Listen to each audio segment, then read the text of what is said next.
गोपिका जीवनस्मरणं गोविन्द गोविन्द। सद्गुरुनाथ महाराज की जय। ஷேப்பத்தியான ஸ்ரீ குருவாயூரப்பனோட பரம கருணையில் நம்ம கபிலவாசுதேவரோட ஒரு கருணையில் நம்ம இப்போ கபிலவாசுதேவருடைய அவதாரம் 14வது தசகத்தில் பார்த்தோம். இப்போ கபிலவாசுதேவர் தன்னுடைய தாயாரான தேவகூதிக்கு பண்ணக்கூடிய உபதேசம், எப்படி ஒரு பக்தி எப்படி இருக்கணும், அதெல்லாம் பற்றி ரொம்ப அழகாக தன்னுடைய கபிலோபியாக்கியானத்தில் ரொம்ப அழகாக சொல்கிறார். கபிலர் உபதேசம் பண்ணுறார் தாயாருக்கு. அதுதான் 15வது தசகத்தில் 10 ஸ்லோகத்தில் நம்மளுடைய பட்டத்திரி அழகாக எழுதியிருக்கார். 14வது தசகத்தில் நம்ம என்ன பார்த்தோம் அப்படின்னா கர்தம பிரஜாபதிக்கும் தேவகூதிக்கும் திருமணம் ஆறுது. அவள் 9 பெண் குழந்தைகளை பெற்றெடுக்கிறா. அதற்கப்புறமா கர்தமர் பகவானையே தியானம் பண்ணிட்டு திரும்பவும் ஒரு சந்நியாச வாழ்க்கைக்கு போகணும்னு அவர் நினைக்கும் பொழுது அவர் மறந்து போய்டுறார். தனக்கு பகவானே கிருபா பண்ணி தானே இன்னொரு அவதாரமாக கபிலவாசுதேவரா ஒரு அவதாரம் பண்ணுவேன்னு சொன்னதை மறந்ததை தேவகூதி ஞாபகப்படுத்துகிறா. மீண்டும் அவர் பகவானுடைய பிரவேசத்துக்காக காத்துருக்கிறவருக்காக கபிலவாசுதேவராகவே பகவான் சாக்ஷாத் பரவாசுதேவனாக இருக்கக்கூடிய பகவான் அவதாரம் பண்ணுறார். அவதாரம் பண்ணினதும் அதை பார்க்குறார். குழந்தைய அன்றைக்கி தான் தொட்டிலில் போடுறா. குழந்தைக்கு நூப்புரமெல்லாம் போட்டு ரொம்ப அழகாக தொட்டிலில் அந்த குழந்தைய இது பண்ணி வச்சுருக்கா. கபிலவாசுதேவருக்கு மனசு தெரியறது நம்ம எந்த இடத்துல அவதாரம் பண்ணியிருக்கோம்னு. கர்தமருக்கு ஒன்றுமே புரியல. அவர் ரொம்ப சந்தோஷப்படுறார். என்ன இருந்தாலும் சாக்ஷாத் பகவான் இங்கே ஆவிர்பவிச்சு நம்மக்கிட்ட நம்மளையே ஒரு தந்தையும் தாயுமா நினச்சிட்டு இப்படி பகவானே கிருபா பண்ணியிருக்காரே அப்படின்னு சொல்லும் பொழுது இந்த இடத்துல தேவகூதி சாக்ஷாத் யசோதையோட ஸ்தானத்தில் நிறுத்தி தான் பார்க்கணும். ஏன்னா சாக்ஷாத் பகவானே இங்கே அவதாரம் பண்ணியிருக்கிறதுனால அவளும் அப்படி சந்தோஷப்படுறா. அப்படி சந்தோஷப்படும் பொழுது ஒரு 5 வயசு பாலகனா அவர் 6 வரைக்கும் கர்தமர் அங்கே இருக்கார். இருந்து என்ன பண்ணுறார், அவனுக்கு ஒரு உபநயனம் அதெல்லாம் பண்ணி வச்சுட்டு கபிலவாசுதேவர் இப்படிப்பட்ட ஒரு அவதாரம் எதுக்காக வந்தார் அப்படிங்கிறத ரொம்ப அழகாக சொல்லிட்டு வரா. எல்லாம் பின்னாடி ஸ்லோகங்களில் என்ன இந்த அவதாரத்துக்கான காரியம் என்ன, என்னத்தினால இந்த அவதாரம் எடுத்துண்டார் அப்படிங்கிறத எதுக்கு அப்படிங்கிறத சொல்கிறா. அதுக்கு முன்னாடி ஒரு தனியாக ஒரு இடத்துக்கு அழைச்சிட்டு போகிறார். குழந்தைய உபநயனமெல்லாம் பண்ணி வச்சதுக்கப்புறமா அழைச்சிட்டு போய் கபிலவாசுதேவருடைய காலில் கர்தமர் கீழே விழறார். விழுந்து நமஸ்காரம் பண்ணுறார். பகவானுடைய பாதத்தை பிடிச்சிட்டு அழகாக சொல்கிறார். என்ன அப்படின்னா, எனக்கு நன்னா தெரியறது நீங்கள் தான் சாக்ஷாத் பகவான் ஆவிர்பவிச்சு இங்கே வந்திருக்கேள் அப்படின்னு. ஆனாலும் எனக்கு அப்படி தெரிஞ்சும் நான் ஏன் இங்கேருந்து சந்நியாசம் வாங்கிட்டு போகணும் அப்படின்னு ஆசைப்படுறேன் அப்படின்னா, இந்த ஹிருதாசிரமம் எனக்கு வேண்டாம், விட்டுட்டு போரும். நிறைய 100 வருஷ காலம் பகவானையே ஒரு மறந்து இல்லை, பகவானை மனசில் நினச்சிண்டே பிரஜைகளை உற்பத்தி பண்ணக்கூடிய தன்னுடைய அப்பாவான பிரம்மா சொன்ன கடமையை நல்ல விதமாக பண்ணியாச்சு.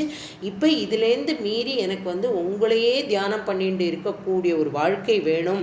அதற்காக நான் இதுக்கு போகிறேன் அப்படின்னு வனத்துக்கு போகிறேன் அப்படின்னு பகவான்கிட்டே சொல்கிறார். சொல்ல குழந்தையாக இருக்கக்கூடிய இந்த பகவான் அப்பாவுக்கு வழி அனுப்பி வைக்கிறார். நீங்கள் நல்லபடியாக போயிட்டு வாங்கோ, என்னோடைய தியானத்திலே நீங்கள் இருங்கோ, அதற்கப்புறமா என்னோட திருவடியிலே நீங்கள் சேர்ந்துடுவேள் அப்படின்னு கர்தமருக்கு ஒரு ஆசி கூறுறார். ஆசி கூறினதுக்கு அப்புறமா கர்தமர் சொல்கிறார் என்ன அப்படின்னா, உங்களோட தாயா இப்போ இங்கே இருக்கக்கூடிய தேவகூதி அவளுக்கு ஒன்றுமே தெரியாது, எனக்காகவே. ஏன்னா நம்ம முன்னாடியே தங்க ரத்னம்னே சொல்கிறாரே இல்லையா நம்மளுடைய பட்டத்திரி. அப்படிப்பட்ட ஒரு தாயார் தேவகூதி. அவள் அவ்வளோ அழகாக ஆத்துக்காருக்கு அத்தனை பணிவிட பண்ணியிருக்கா. அந்த ஒரு காரியம்தான் அவளுக்கு தெரியும். அதனால் அவளுக்கு நீங்கள் ஒரு உபதேசம் பண்ணணும், அவளுக்கு பக்தியோட பெருமை என்ன அப்படிங்கிறத நீங்கள் சொல்லணும் அப்படின்னு சொல்லி வேண்டிண்டு மனைவி கிட்டேயும் போயிட்டு வரேன்னு சொல்லிட்டு அவர் துறவியாக கிளம்பி போயிடுறார்.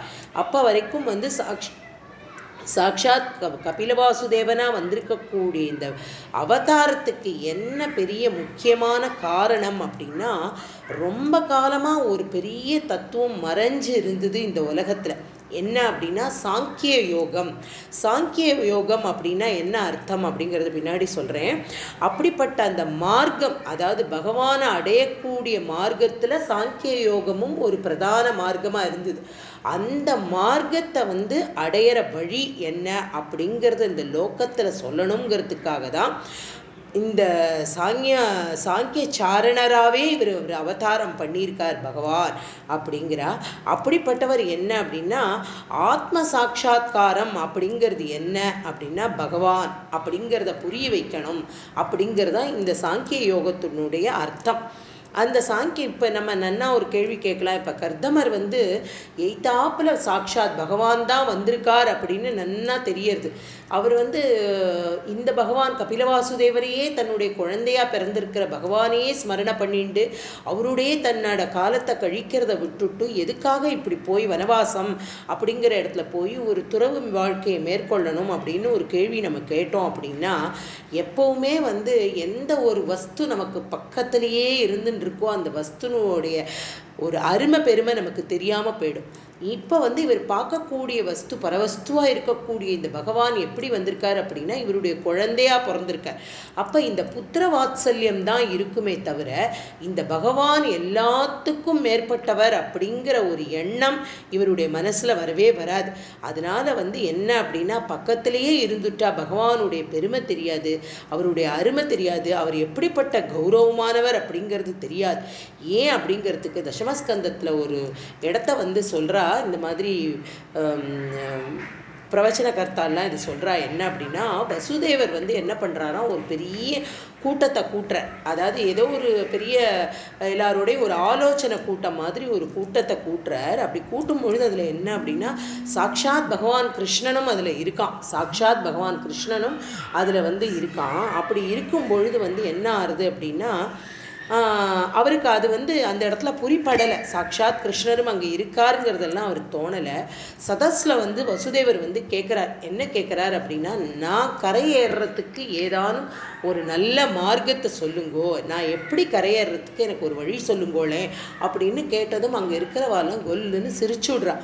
ஏன் அவள்லாம் அப்படி சிரிச்சா அப்படின்னா, சாக்ஷாத் பகவானே குழந்தையா அவதாரம் பண்ணி தேவகிக்கும் வசுதேவருக்கும் காராகிரகத்தில் ஆவிர்பவிச்சு சதுர்புஜங்களோட தன்னுடைய சொரூபத்தை காமிச்சு அதுலேருந்து தான் ஒரு குழந்தையா மாறி நந்தபாபாட்ட போய் அவளோட கிரகத்தில் யசோதைக்கு குழந்தையா அங்கே வளர்ந்துட்டு இன்னைக்கு ஒரு பருவத்தில் வந்ததுக்கு அப்புறமா சாக்ஷாத் பகவான் இதுதான் கிருஷ்ணர், இவனை அண்டினா போருமே அப்படிங்கிற அந்த ஒரு அவித்தியை அவருக்கு வந்துடுத்து. அதாவது அது தெரியல, அது கண்ணை மறைச்சு கொடுத்து. இந்த இடத்துல என்ன அப்படின்னா தன்னுடைய புத்திரன் அப்படின்னு தான் அவருக்கு அங்கே தோன்றதே தவிர இவன் தான் நம்மளை கரையேற்ற போறவன் அப்படிங்கிற எண்ணம் அவருக்கு வரல. அந்த மாதிரி ஒரு புத்திர வாத்சல்யம் வந்துடும் கபிலவாசுதேவரோட.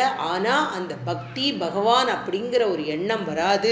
அப்படிங்கிறதுனால தான் நான் கரையேறணும், நான் பகவானையே ஸ்மரணம் பண்ணணும் அப்படின்னு சொல்லி அவர் கிளம்பி இந்த மாதிரி வனவாசத்துக்கு போகிறார். ஏன்னா சாக்ஷாத் அப்படிப்பட்ட பகவானை யாரெல்லாம் கடைசியில் ஒரு நாமம் சொன்னானே அவன் அஜாமிளனுக்கு ஒரு கரையேறதுக்கு வழி கிடைக்கலையா, அதே மாதிரி எப்படி கம்சன் பயத்திலேயே பகவானை அடைஞ்சுட்டான். கம்சன் வயிற்றில் தீ நெருப்பென அப்படின்னு சொல்கிறா இல்லையா ஆண்டாள்.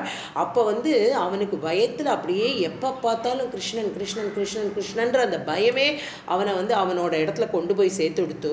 அந்த மாதிரி ஒவ்வொருத்தருக்கும் ஒரு விதமான ஒரு சாட்சாத்காரம் கிடைச்சிருக்கு பகவான் நாமாவால். சிசுபாலன் சதா சர்வ காலமும் பகவானை நிந்தனை பண்ணுற ஒரு காரியத்தை தான் பண்ணிட்டு இருந்தான், அவனும் கரையேறினான் இல்லையா. அப்படிப்பட்ட அவள்லாம் என்ன அப்படின்னா ஏதோ ஒரு மார்க்கத்தில் கரையேறா, ஏதோ ஒரு மார்க்கத்தில் பகவத் சிந்தனையை வச்சுன்னு இருந்தா அதன் மூலமாக அவளுக்கு பகவானுடைய பிராப்தி கிடைச்சிது.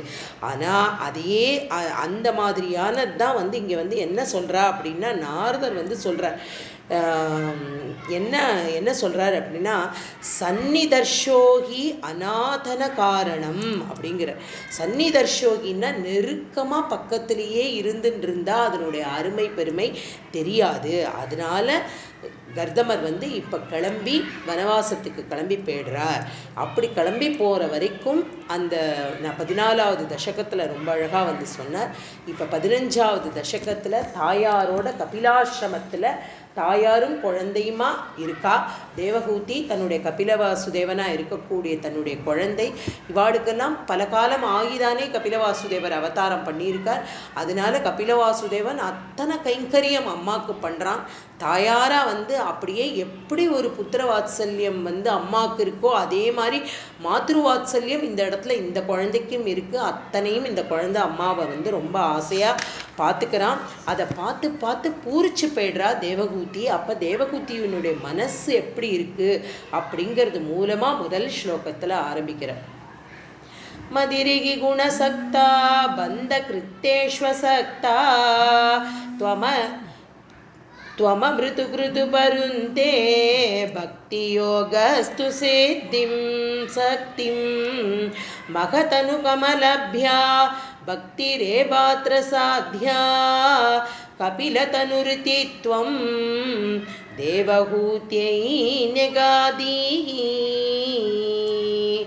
ரொம்ப அழகாக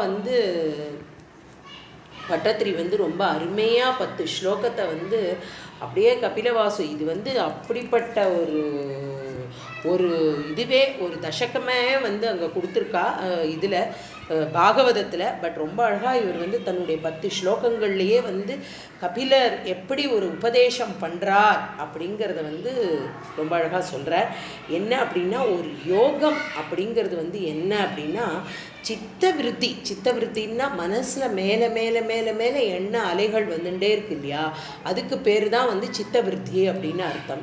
அதை என்ன பண்ணணும் அப்படின்னா ஒரு யோக சாஸ்திரம் அப்படிங்கிறது எப்படி சொல்கிறது அப்படின்னா மனசில் மேலே மேலே வந்துட்டுருக்கிற எண்ண அலைகளை எல்லாத்தையும் அழகாக ஒடுக்கி அதை பகவத் தியானத்தில் திருப்பி விட்டுட்டோம் அப்படின்னா அதுக்கு பேர் தான் யோகம் அப்படிங்கிறத பேஸாக வச்சுண்டு இங்கே தாயாருக்கு உபதேசம் பண்ண போகிறார். என்ன சொல்கிறார் அப்படின்னா தாயான தேவகூதி என்ன பண்ணுறா, அவளுக்கு தோன்றது இந்த குழந்தையை பார்த்துடுறா இல்லையா, பார்த்தா இப்படி ஒரு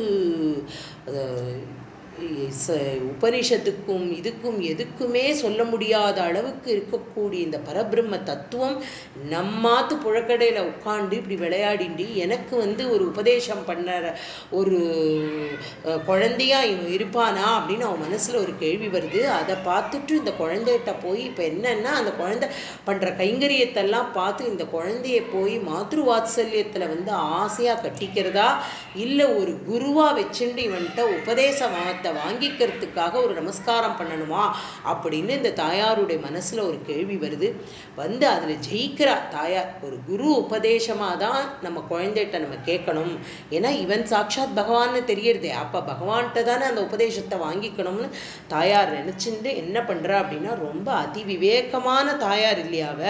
அவளுக்கு கேள்வி வருது. என்ன கேள்வி வருதுன்னா எதனால் நமக்கு இப்படி ஜன்மம் அப்படிங்கிறது என்ன காரணத்தினால மேலே மேலே நமக்கு இந்த ஜன்மா அப்படிங்கிறது திருப்பி வருது அப்படின்னு கேட்குறா. யார்கிட்ட? கபிலவாசுதேவர்கிட்ட கேட்குறா. கபிலவாசுதேவர் ரொம்ப அழகாக சொல்கிறார். எதனால இதெல்லாம் வருது அப்படின்னா அட்டாச்மெண்ட் அப்படிங்கிற ஒரு வார்த்தையை போடுறார். எது மேலெல்லாம் நமக்கு பற்றுதல் இருக்கோ அந்த பற்றுதல் இருக்க இருக்க வீடு பொருள் மனைவி சாமான் குழந்தை புருஷன் மனைவி எல்லாம் சொந்தம் பந்தம் எல்லா பதவி பணம் ஆசை எல்லாத்து மேலேயும் பற்று வர வர வர என்ன ஆகும்னா நமக்கு மீண்டும் மீண்டும் இன்னொரு ஜன்மாக்கு விதைக்கிறோம் அப்படிங்கிற துகாராம். ஒரு நீ பண்ணக்கூடிய புண்ணிய காரியங்கள் நீ எவ்வளோ வேணா பண்ணலாம். புண்ணியாச்சே கணானே கோண கரி அப்படிங்கிறார். உன்னுடைய புண்ணியத்தை யாரால எண்ண முடியும்? நீ எத்தனை புண்ணியங்களோ எத்தனை பாவங்களோ எத்தனை வேணா பண்ணு, எல்லாத்தையும் பகவானுக்கே சமர்ப்பணம்னு கொடுத்துட்டா நமக்கு என்ன வராது? மீண்டும் மீண்டும் பிறப்பு வராது. எல்லா புண்ணியம் நான் இத்தனை பண்ணினேனே, இவ்வளோ கோஷாலை வச்சுருக்கேனே, இப்படி நான் பூஜை பண்ணுறேனே, இப்படி நான் தானம் பண்ணினேனே, நாம நாம நாம நினைக்க நினைக்க என்னென்னா ஒரு விதையும் இன்னொரு ஜென்மாக்கு நம்ம விதைச்சுட்டு இருக்கோம். நமக்கு தெரியாமலேயே அந்த காரியத்தை நம்ம பண்ணிட்டு இருக்கோம் அப்படிங்கிறத சொல்கிறார் இந்த இடத்துல.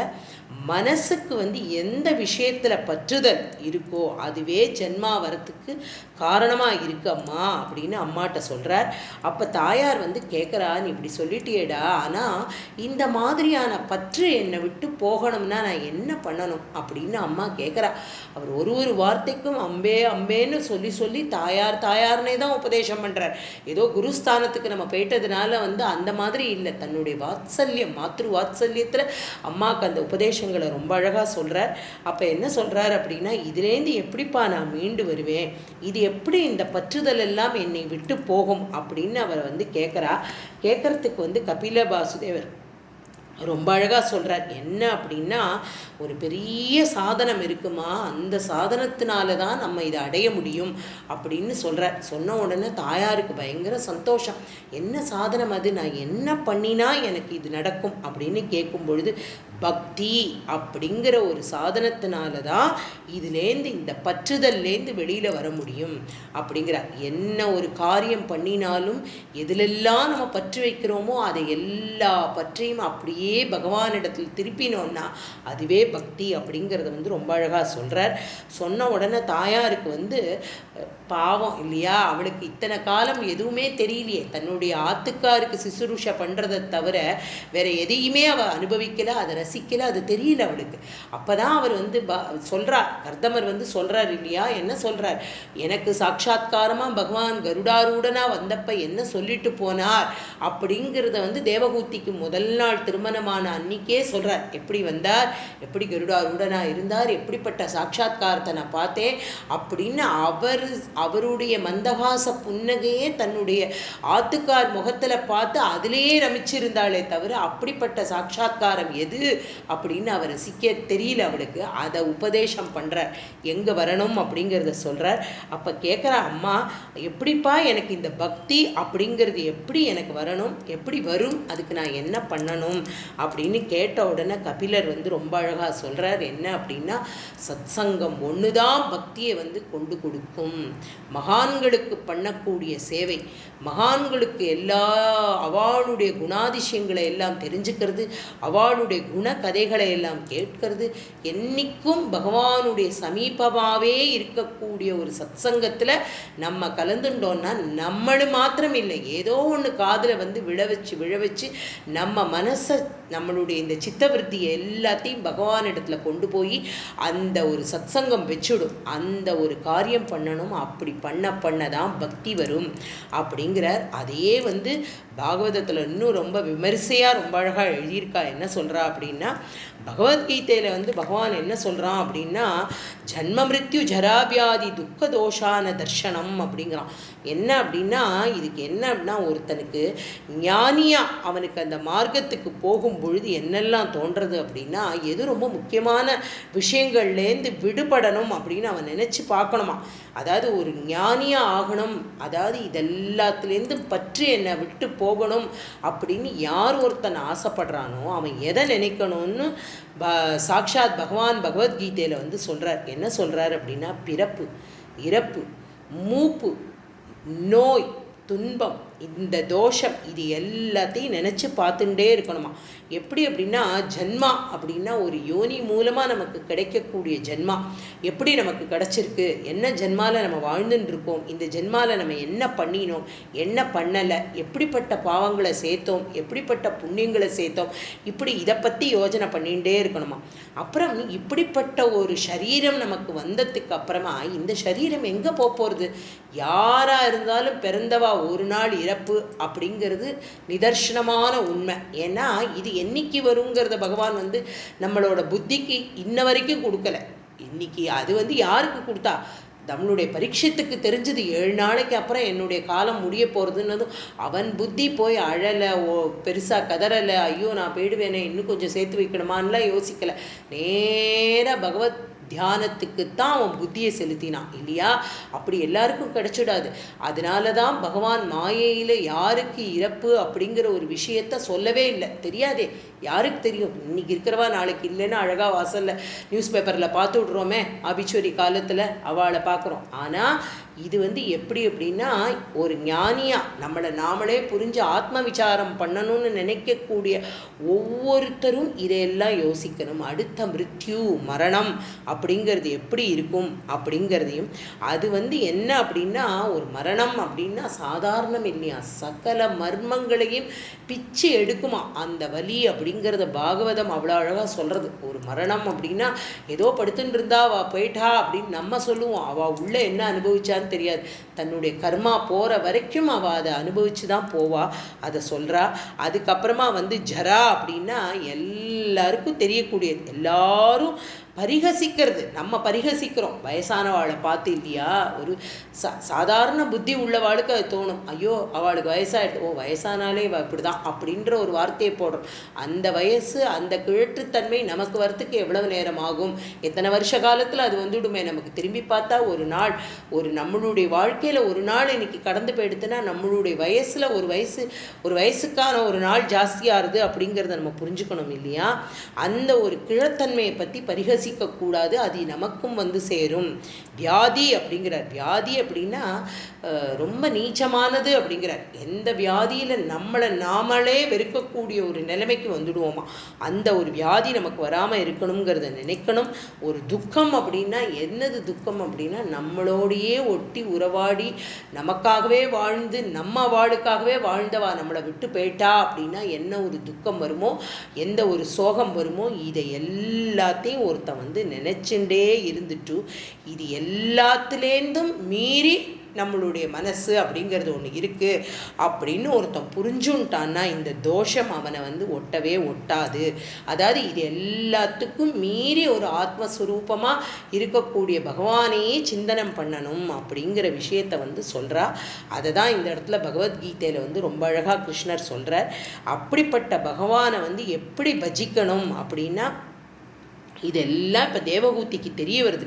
பிறப்பு இறப்பு இதெல்லாம் இல்லாமல் தன்னுடைய கபில வாசுதேவனாக இருக்கக்கூடிய தன்னுடைய குழந்தைகிட்டேயே போய் ஒரு உபதேசத்தை வாங்கிக்கிறா.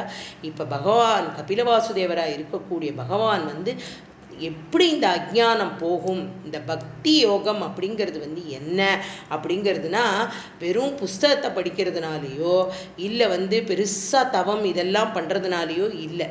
பேசிக்காக ஒரு குவாலிஃபிகேஷன் என்ன அப்படின்னா பிரேமை, அன்பு. எல்லாரிடத்துலையும் கொஞ்சம் கூட கல்மிஷம் இல்லாத ஒரு அன்பை செலுத்தக்கூடிய ஒரு மனசு நமக்கு வந்துடுத்து அப்படின்னா தானாகவே அந்த பக்தி அப்படிங்கிற துவார் திறந்துடும், அப்படிங்கிற அந்த கதவு திறக்கப்பட்டு விடுமா. அப்படி இருக்கிற ஒரு பக்தியை புரிஞ்சுக்கணும் அப்படிங்கிறத சொல்லித்தரா. இப்போ அவர் ரொம்ப அழகாக இதெல்லாம் சொல்லி கொடுத்துட்டு ரெண்டாவது இதில் ரெண்டாவது ஸ்லோகத்தில் இது எப்படி அப்படின்னா, பரமாத்மா பகவானை பண்ணக்கூடிய பக்தி தான் ஜனன மரணம் அப்படிங்கிற இந்த பெரிய ஒரு பயத்தை போக்கும். ஏன்னா பரமாத்மான் எங்கே இருக்கான் அப்படின்றத தெரிஞ்சுக்கணும்னு தேவகூதி ஆசைப்படுறா. அதனால இந்த பரமாத்மா அப்படிங்கிறது வேற எங்கேயோலாம் இல்லைம்மா, இது ஆத்மஸ்வரூபமாக உனக்குள்ளேயே இருக்குது அப்படிங்கிற ஒரு விஷயத்தை, அந்த தத்துவம்தான் இந்த சாங்கிய யோக தத்துவம் அப்படிங்கிற தத்துவத்தை இந்த ரெண்டாவது ஸ்லோகத்தில் ரொம்ப அழகாக பட்டத்திரி ரொம்ப அருமையாக சொல்லியிருக்கார்.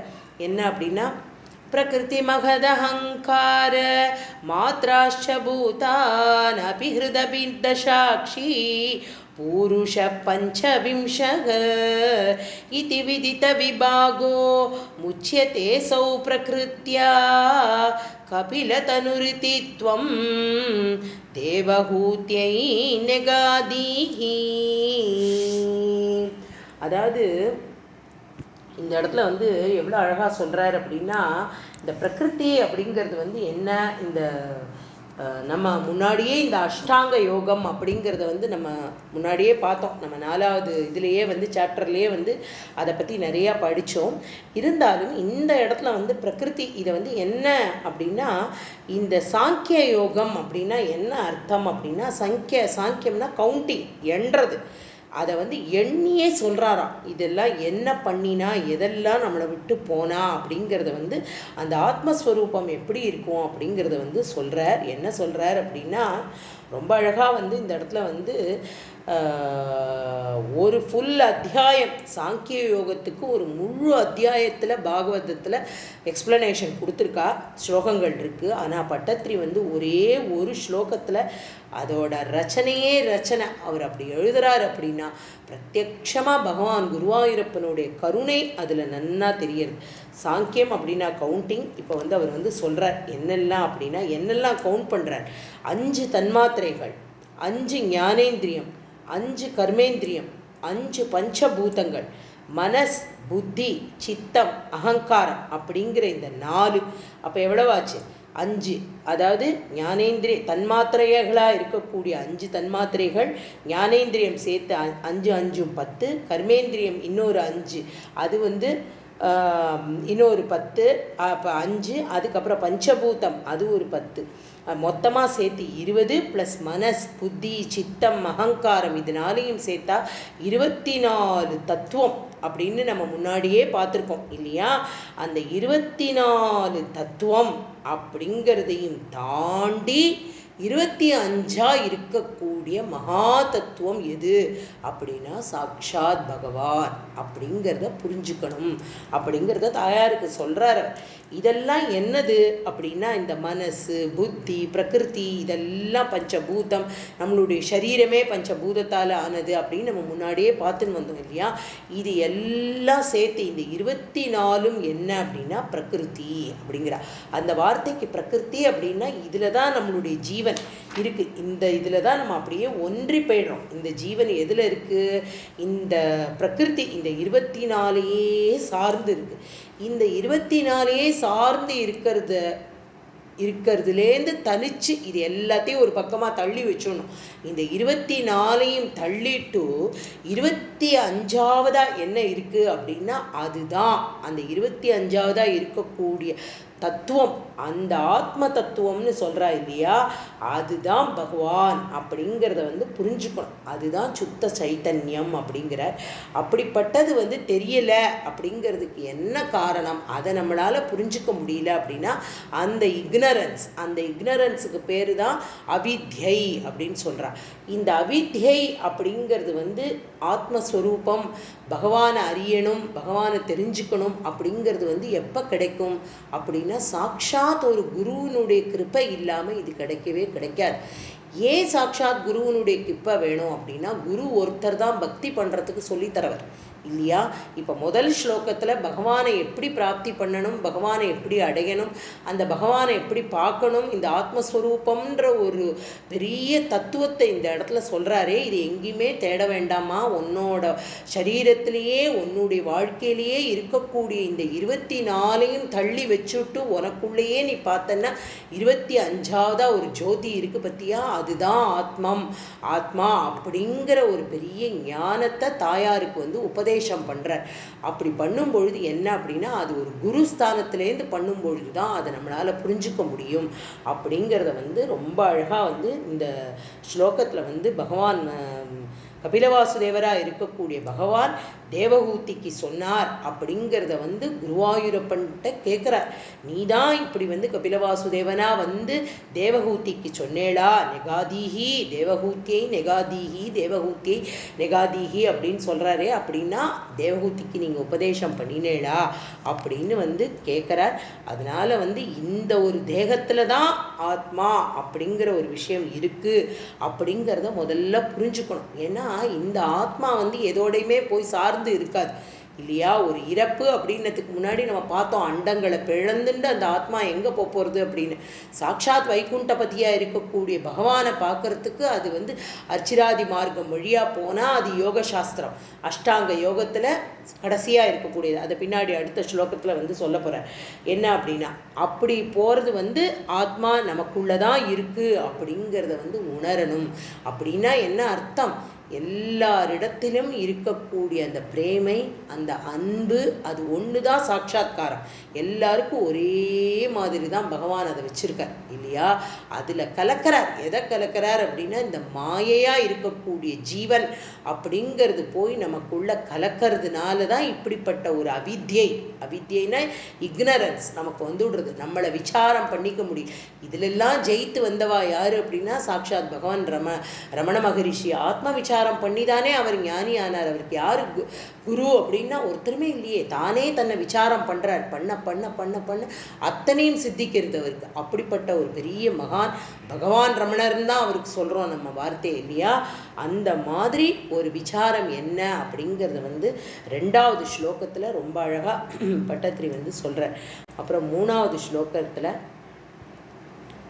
பிரகிருதிகத குணௌகை நாஜ்யதே பூருஷோயம் யதி து சஜதி தஸ்யாம் தத்குணாஸ்தம் பஜேரன் மதனுபஜன தத்வாலோசனை சாப்யபேயாத் கபிலதனுருதித்வம் தேவஹூத்யை.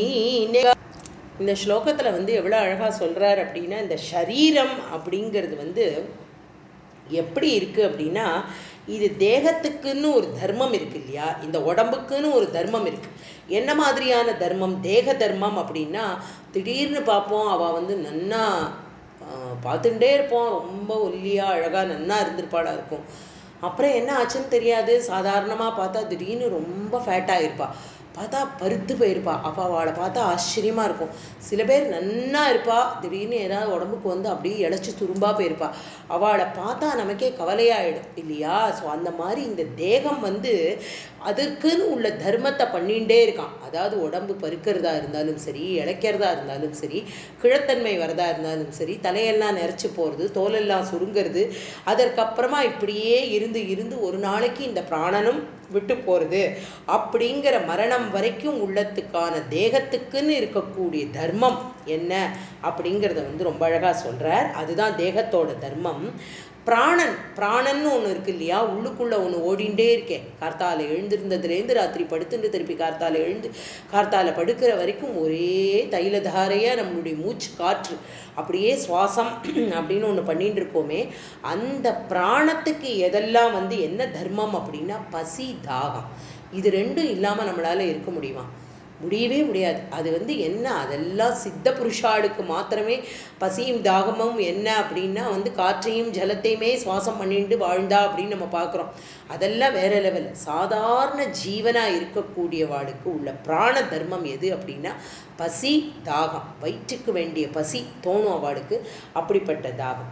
இப்போ மனசு அடுத்து என்ன அப்படின்னா, இதெல்லாம் ஒரு காரிய காரணமாக பண்ண வைக்கிறதுக்குன்னு ஒரு மனசுன்னு ஒன்று இருக்கு இல்லையா? அந்த மனசு புத்தி அது சொல்கிறோமே, அதுக்கு என்ன அப்படின்னா இச்சா, மோகம்.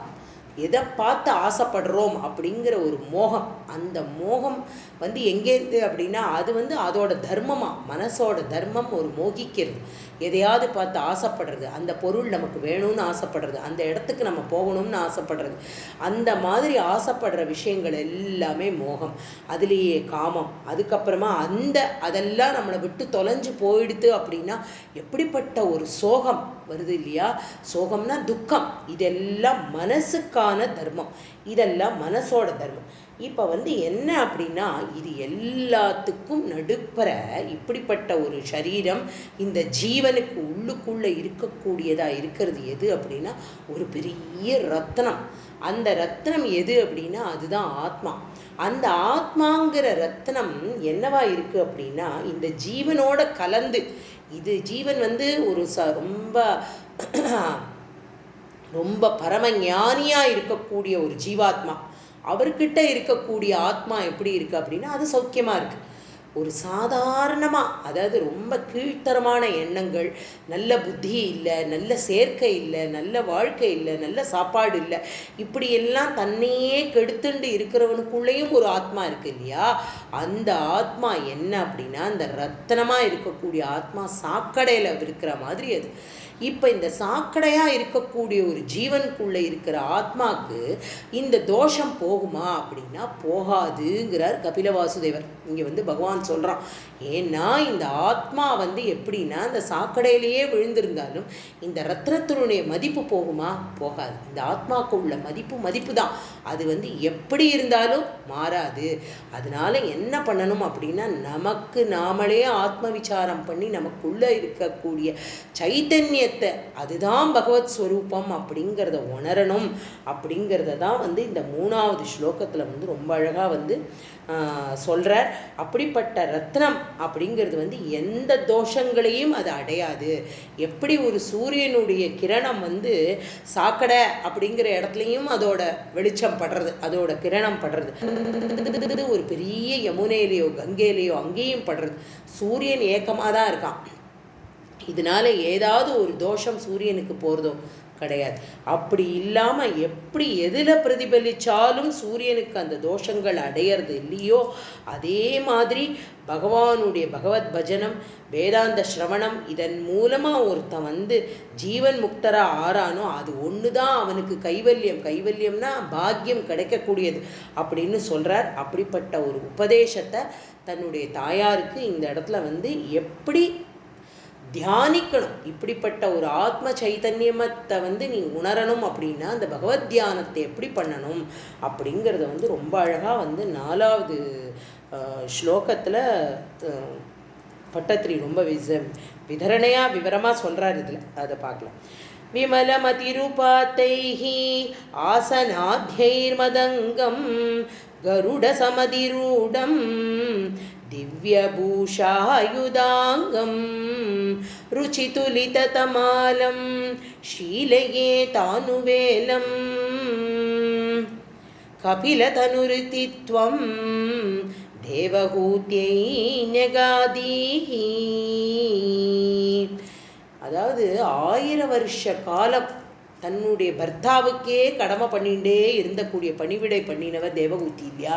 அது வந்து பகவான் சாட்சாத்காரமாக இருக்கக்கூடிய கபில வாசுதேவன் பிள்ளையா பிறந்திருந்தாலும் அப்பாவே சொல்லிட்டு போகிற வனவாசத்துக்கு போகிறதுக்கு முன்னாடி என்ன சொல்கிறார்? துறவியாக போகிறதுக்கு முன்னாடி, அப்பா உங்களுக்கு அம்மாவாக இருக்கக்கூடிய குழந்தைகிட்ட சொல்கிறார், உனக்கு அம்மாவாக இருக்கக்கூடியவளுக்கு என்ன தெரியும் அப்படின்னா, எனக்கு சிசுருஷை பண்ணி எனக்கு பணிவிடை பண்ணுறதை தவிர அவளுக்கு எதுவுமே தெரியாது. அவளுக்கு புரிகிற மாதிரி நீ வந்து உபதேசம் பண்ணு அப்படிங்கிறதுனால இந்த இடத்துல வந்து ரொம்ப அழகாக ஒரு எளிமையான விதமாக எப்படி ஒரு அஷ்டாங்க யோகம் அப்படிங்கிறத இந்த இடத்துலையும் சொல்கிற பட்டத்திரி ரொம்ப அருமையாக வந்து அதை வந்து சொல்கிறார். நம்ம முன்னாடியே இதை வந்து நன்னா விவரமாக விதரணமாக பார்த்துருக்கோம். இருந்தாலும் அதனுடைய சின்ன ஹிண்ட்ஸை வந்து நான் சொல்கிறேன். என்ன அப்படின்னா, ஒரு யோகம் அப்படிங்கிறது வந்து என்ன அப்படின்னா, மனசில் ஏற்படக்கூடிய, முன்னாடியே சொன்னேன், மனசில் சித்தவிருத்தி நிராரோகோ அப்படிங்கிற மனசில் ஏற்படக்கூடிய எண்ண அலைகளை எல்லாம், அதாவது ஆல் தாட்ஸ் விச் அப்படியே என்ன சொல்கிறது, ஸ்பான்டேனியஸாக வந்துட்டே இருக்கும். இப்போ நம்மளோட நான் இப்போ இங்கே இதை சொல்லின்னு இருக்கேன், இப்போ ஒரு 50 பேர் கேட்டுருக்கேன் அப்படின்னா 50 பேருக்கும் 50 விதமான விசாரம் மனசில் ஓடின்னு இருக்கும். எல்லாருக்கும் ஒரே விசாரம் ஓடின்னு இருக்குமா? கிடையாது. அதாவது நம்மளுடைய காது கேட்டுன்னு இருக்கலாம், கண்ணு என்னுடைய உருவத்தை பார்த்துட்டு இருக்கலாம், இல்லை நம்மளுடைய ஸ்லோகத்தை பார்த்துட்டு இருக்கலாம். இருந்தாலும் உள்ளுக்குள்ளே இருக்கக்கூடிய மனசு அப்படிங்கிறது வந்து 100 காத தூரம் ஓடிண்டே இருக்கும். அதை என்ன பண்ணணும் அப்படின்னா, அதை எல்லாத்தையும் ஒருமைப்படுத்தி அதை எல்லாத்தையும் ஏகாகிரத சித்தத்தோடு எங்கே வைக்கணும் அப்படின்னா, ஒரு பகவானுடைய ஸ்மரணையில் வைக்கிறதுக்கு பேர் தான் யோகம் அப்படிங்கிறத சொல்கிறார். அந்த யோகம் எப்படி இருக்குது அப்படின்னா, அதனுடைய டீட்டெயில்ஸ் எல்லாம் வந்து ரொம்ப அழகாக சொல்லிகிட்டே வர. அது வந்து மனசோட விருத்தியை வந்து அடக்கக்கூடியது யோகம். இது வந்து 8 அங்கங்கள் இருக்குது இந்த யோகத்துக்கு அப்படின்னு சொல்லிட்டு, யமம், நியமம், ஆசனம், பிராணாயாமம், பிரத்யாகாரம், தாரண, தியானம், கடைசியாக சமாதி அப்படிங்கிற வரைக்கும் வந்து சொல்கிறார். அப்படி யமம் அப்படிங்கிறது வந்து ஒன்னொன்றுத்துக்கும் விதவிதமான பிரிவுகளை எல்லாம் சொல்லிகிட்டே வந்திருக்கோம். இது நம்ம முன்னாடியே பார்த்துருக்கோம். யமத்தில் வந்து என்னெல்லாம் இருக்குது அப்படின்னா 12 பிரிவு இருக்குது. அதில் வந்து அஹிம்சையாக எப்படி இருக்கணும், பிற ஜந்துக்களை எல்லாம் துன்புறுத்தாமல் இருக்கணும், சத்தியமே பேசணும், கெட்ட முறையில் வந்து எதையுமே பண்ணக்கூடாது, பிறரோட பொருளுக்கு ஆசைப்படக்கூடாது, அதுக்கப்புறம் வீடு வாசல் இதில் எல்லாம் பற்றில்லாமல் இருக்கணும், கெட்ட காரியங்கள் பண்ணுறதுக்காக வெக்கப்படணும், அசஞ்சியமாக பல வஸ்துக்களை தேடி வச்சுக்கிறத வந்து ஆசைப்படாமல் இருக்கணும். அப்புறம் வந்து எப்போவுமே பரலோகம், அதான் சொல்கிறா ஆஸ்திக்யம் அப்படிங்கிற பரலோகம் அப்படின்னா பகவானுடைய திருவடி அப்படின்னு ஒன்று இருக்குங்கிறதுல வந்து நம்பிக்கை இருக்கணும். பிரம்மச்சரியம் அப்படின்னா நியமப்படி வாழணும். அப்புறமா மௌனம் அப்படின்னா மனசை அடக்கி வாக்க அடக்கணும். அப்புறம் ஸ்தைரியம் அப்படின்னா நல்ல காரியங்களே பண்ணுறதுல நினச்சிருக்கணும். க்ஷமா அப்படின்னா பொறுமை, அபயம்னா கொஞ்சம் கூட பயமில்லாமல் இருக்கணும். அப்படிங்கிற ஒரு 12 அம்சம் முதல் யமமுக்கே வந்துடுறது. இப்போ என்ன அப்படின்னா யமம் நியமம் ஆசனம் பிராணாயாமம் பிரத்யாகாரம்னு வரிசையாக பார்த்துட்டே வரோமே.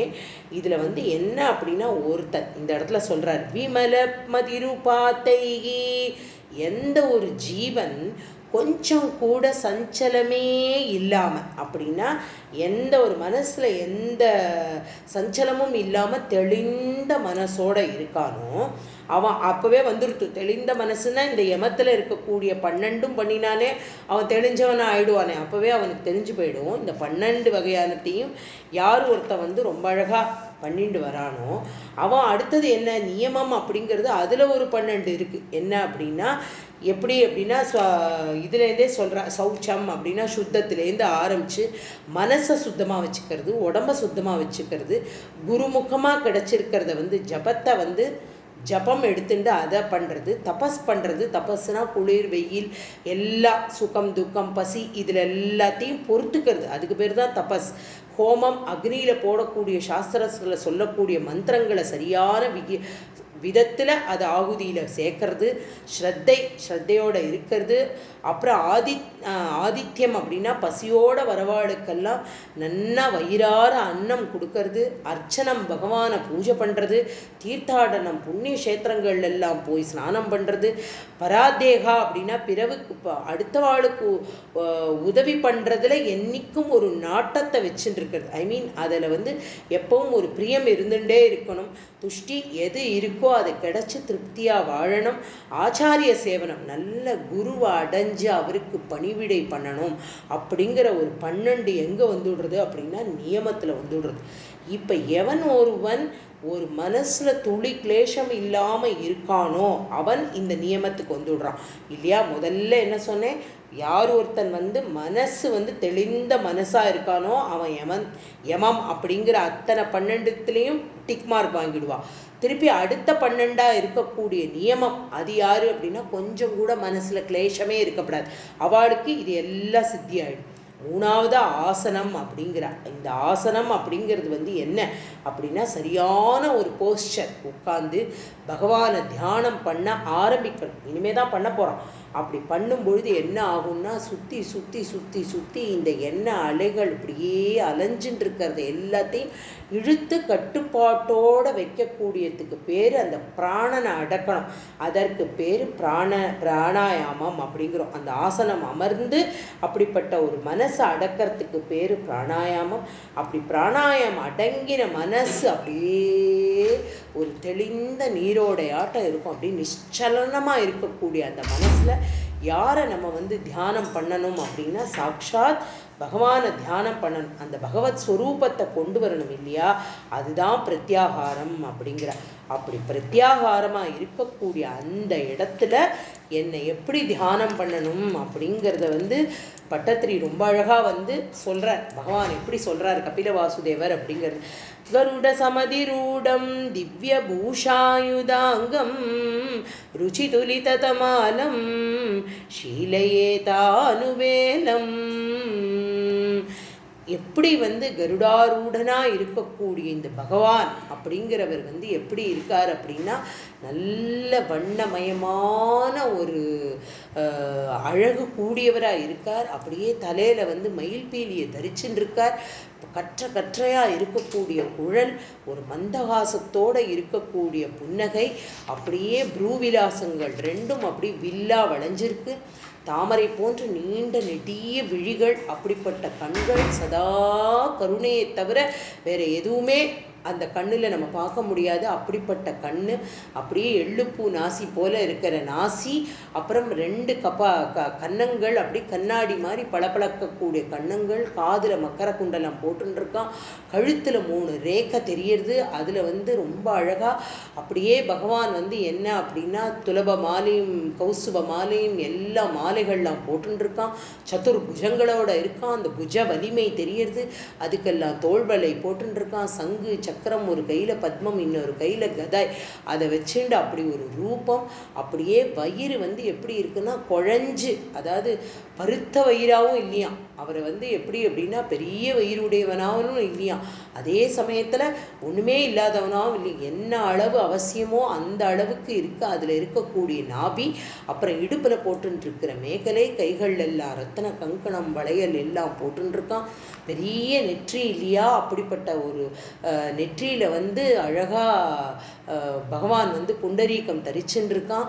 அப்படிப்பட்ட கௌஸ்துபத்தை இது கஸ்தூரி திலக்கம் இட்டுருக்கார். அப்படி இட்டுண்டு கீழே இடுப்புக்கு கீழே பட்டு பீதாம்பரம் கட்டின்னு இருக்கார். இடுப்பில் வர்ணமான மேகலையெல்லாம் போட்டுண்டு அதில் இருக்கிற மணிகள் எல்லாம் ஜல் ஜல் ஜல்னு சத்தத்தை கொடுக்கக்கூடியதாக இருக்குது. நேராக கீழே அப்படியே வந்தால் அவருடைய முழங்கால்கள், அதுக்கு மேலே இருக்கக்கூடிய 2 தொடைகள், முழங்கால், அதுக்கப்புறம் இருக்கக்கூடிய கணுக்கால். ஏன்னா இதில் தான் அத்தனை 17 பாதாள லோகத்தையும் நம்ம பார்த்தோம். அப்படிப்பட்டவர் மேலே இருக்கக்கூடிய கால், அது மேலே இருக்கக்கூடிய நூபுரம், ஒரு நகங்களும் எப்படி இருக்கு அப்படின்னா பாரிஜாத தளிர்களாக இருக்குங்கிற, பாரிஜாத தளிர்களாக இருக்கக்கூடிய இதை இப்படிப்பட்ட ஒரு ரூபம், இந்த ரூபத்தை எப்படி மனசில் வச்சுக்கணும் அப்படிங்கிறத சொல்கிறார். இந்த மாதிரியான ஒரு ரூபத்தை இப்போ இந்த தாரணா அப்படிங்கிற அந்த இடத்துக்கு வந்தாச்சு. இப்போ இந்த தாரணா அப்படிங்கிறது விடாமல் பகவானுடைய ரூபத்தை தைல தாரையாக யார் ஒருத்தன் தியானம் பண்ண ஆரம்பிச்சு விடுறானோ, அப்படிப்பட்ட தியானம் பண்ணுறவன் என்ன ஆகும் அப்படின்னா, தான் எந்த ஸ்வரூபத்தை பற்றி தியானம் பண்ணினோமோ, தியானம் பண்ணினவனும் தியானம் பண்ணப்பட்ட ஸ்வரூபமும் ஒன்றா கலந்து ஒரு நிலைக்கு வருது தான் சமாதி. அப்படிங்கிற வரைக்கும் ரொம்ப அழகாக இந்த ஒரு ஸ்லோகத்தில் இது ஒரு இதுவே எழுதியிருக்கா, ஒரு அத்தியாயமே இருக்குது இந்த ஸ்லோகத்துக்கு நம்மளுடைய பாகவதத்தில். ஆனால் நம்மளுடைய பட்டத்திரி ரொம்ப அருமையாக 4வது ஸ்லோகத்தில் இப்படி ரொம்ப ரொம்ப ஆசையாக இதை எழுதிட்டு போகிறார். இதையே தான் பெரிய பெரிய மகான்களாக இருக்கிறவாள்லாம் அப்படி இந்த ரூபம் எப்படி இருந்தது அப்படிங்கிறத துக்காராம் ரொம்ப அழகாக தன்னுடைய ஒரு அபங்கில் சொல்கிறார். गोड तुझे रूप, गोड तुझे नाम, गोड तुझे रूप, गोड तुझे राम, देहि मजा प्रेम सर्वकाळ, देहि मजा प्रेम सर्वकाळ அப்படின்னு सदा माझे डोळा जडू तुझे मूर्ती. சதா மாஜே டோலானா எப்பவுமே இந்த கண்கள், டோலானா கண்கள் எங்கே போய் இருக்கணும்னா இந்த மூர்த்தி மேலே விழணுமா. எந்த மூர்த்தி? சாட்சாத் குருவாயூரப்பனோட மேலே விழணும். அந்த ரூபம் எப்படி இருக்குன்னா கோட துஜ ரூப, கோடன ஸ்வீட், ஸ்வீட்டஸ்டாக இருக்குது. அப்படிப்பட்ட ரூபம், அப்படிப்பட்ட நாமம், அதுலேயே மசா பிரேம, அதில் போய் விழணும். சர்வ கால, எந்த நேரமும் சதா சர்வ காலமும் ஒன்னையே ஸ்மரிக்கக்கூடிய ஒரு பாக்கியம். அதனால தானே அவ்வளோ நாமா சொன்ன ஆஞ்சநேயருக்கு என்னைக்கானும் ஒரு நாள் திகட்டுறதோ அந்த ராமநாமா. ஒரு தடவையாவது அந்த ராமநாமா இல்லாமல் அவருடைய ரோமக்கால்கள் முதற்கொண்டும் ராமனை ஸ்மரிச்சுது அப்படிங்கிறதுக்கு சாட்சாத்காரமாக ராமன் எடுத்து காமிக்கிறார் சீதாதேவிக்கு. அவருடைய ஒரு ரோமத்தை பிச்சு காட்டி அப்படி காட்டுறார். இது ஏன் இவ்வளவு பிரியம் ராமனுக்கு ஆஞ்சநேயர்கிட்ட அப்படின்னு தாயாருக்கு தோணும் பொழுது அப்போ பகவான் காமிக்கிறார். அப்படிப்பட்ட இவனுடைய உடம்புல இருக்கிற ஒரு ரோமமும் ராம நாமத்தை சொல்றது அப்படிங்கிற. அப்போ எந்த அளவுக்கு அது ஸ்வீட்டான ஒரு நாமம். அந்த ரூபம் எப்படிப்பட்ட ஒரு ஸ்வீட்டஸ்ட் ரூபம், அதை எப்படி அவள் என்ஜாய் பண்ணியிருக்கா அப்படிங்கிறத தான் வந்து சொல்கிறார். சாட்சாத் பரமேஸ்வரனாக இருக்கக்கூடிய பகவான், ஆஞ்சநேயர், இவா எல்லாருமே வந்து எப்பவுமே பகவத் தியானத்திலேயே இருந்துட்டு இருந்ததுனால இவாளுக்கெல்லாம் எந்த ஒரு சந்தோஷத்தை கொடுத்துது அப்படின்னா இந்த மாதிரியான ஒரு பகவத் தியானம் வந்து கொடுத்துது.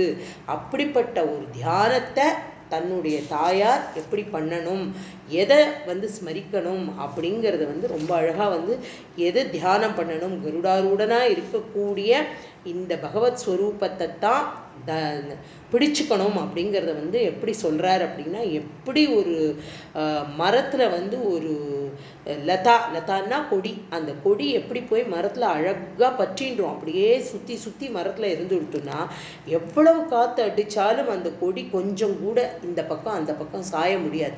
ஏன்னா அது எதை பிடிச்சுட்டு இருக்கு, பகவத் சாட்சாத்காரமாக இருக்கக்கூடிய பகவானுடைய திருவடியாக இருக்கக்கூடிய ஒரு மரமாக அதை வந்து அப்படி பிடிச்சுட்டு இருக்கு. அப்படிப்பட்ட பகவான், அப்படிப்பட்ட பகவானே மரமாக இருக்கக்கூடிய நம்ம என்ன பண்ணணும் அப்படின்னா, ஒரு லதையாக இருக்கக்கூடிய நம்ம எல்லா ஜீவன் அப்படிப்பட்ட ஒரு பிரம்ம தத்துவமாக இருக்கக்கூடிய மரத்தை பிடிச்சுண்டா என்றைக்குமே அது வந்து விட்டு போகாது. ஒரு நல்ல புஷ்பங்களை கொடுக்கும், நல்ல பழங்களை கொடுக்கும். அப்படிப்பட்ட மனசு வந்து நல்ல சுகங்களை என்றைக்கும் அடையும் அப்படிங்கிறது தான் வந்து இந்த இடத்துல சொல்கிறார். இந்த வந்து என்ன அப்படின்னா, இந்த பிராணாயாமம் அப்படின்னு நம்ம சொல்கிறோமே, இந்த அஷ்டாங்க யோகம், இதெல்லாம் ஸ்திரீகள் பண்ணலாமா அப்படின்னு ஒரு கேள்வி.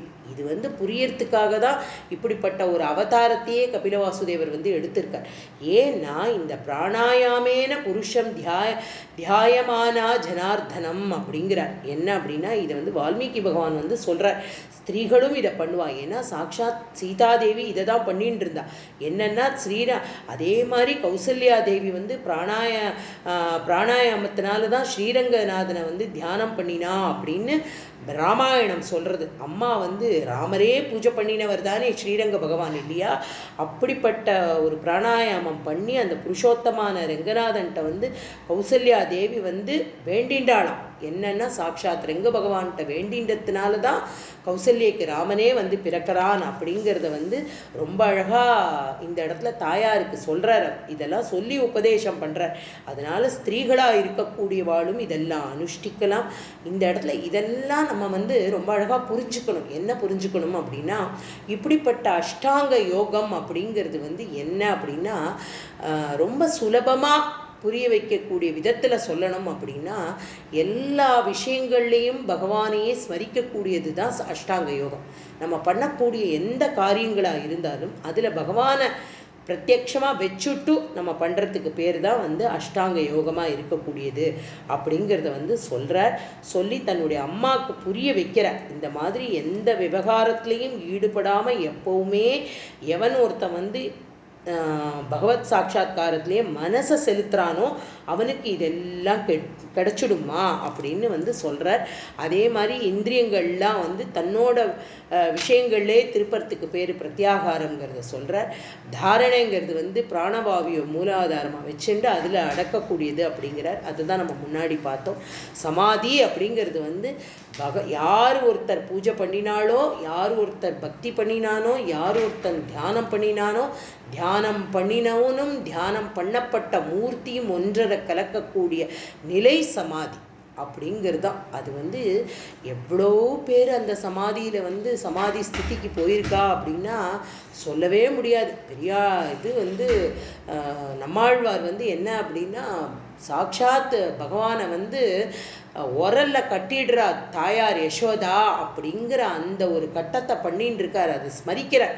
அதை ஸ்மரித்த உடனே என்ன ஆறுது அப்படின்னா, அவரால் அதை தியானம் பண்ண முடியலையா, அந்த ஒரு தியானத்தில் லயிச்சு போயிடுறார். என்ன அப்படின்னா, இத்துக்கோண்டு குட்டி பாலகனா முக்த பாலகனா வந்து தன்னுடைய அம்மாவுக்கு தானே கட்டுண்ண பண்ணிக்கக்கூடிய ஒரு பகவான் எப்படிப்பட்ட பகவான். ஏன்னா அவருக்கு அப்படிப்பட்ட கௌரவம் அந்த பகவான்கிட்ட, அப்படிப்பட்ட ஒரு மதிப்பு மரியாதை. அப்படிப்பட்ட சுவாமி இங்கே கீழே இறங்கி ஒரு எடைச்சி வந்து ஒரு தாயார் ஒரு இது பண்ணக்கூடிய நந்த கிராமத்தில் இருக்கக்கூடிய தன்னுடைய தாயார்கிட்ட ஒரு அன்புக்கு எப்படி கட்டு கட்டுப்பட்டான் அப்படின்னு அந்த வாசகத்தை பாகவதத்தில் படித்த உடனே அவர் அவ்வளோதான் 6 மாத காலம் சமாதி ஆயிடுறார். அப்படிப்பட்ட 6 மாத காலம் அவர் சமாதியானார்.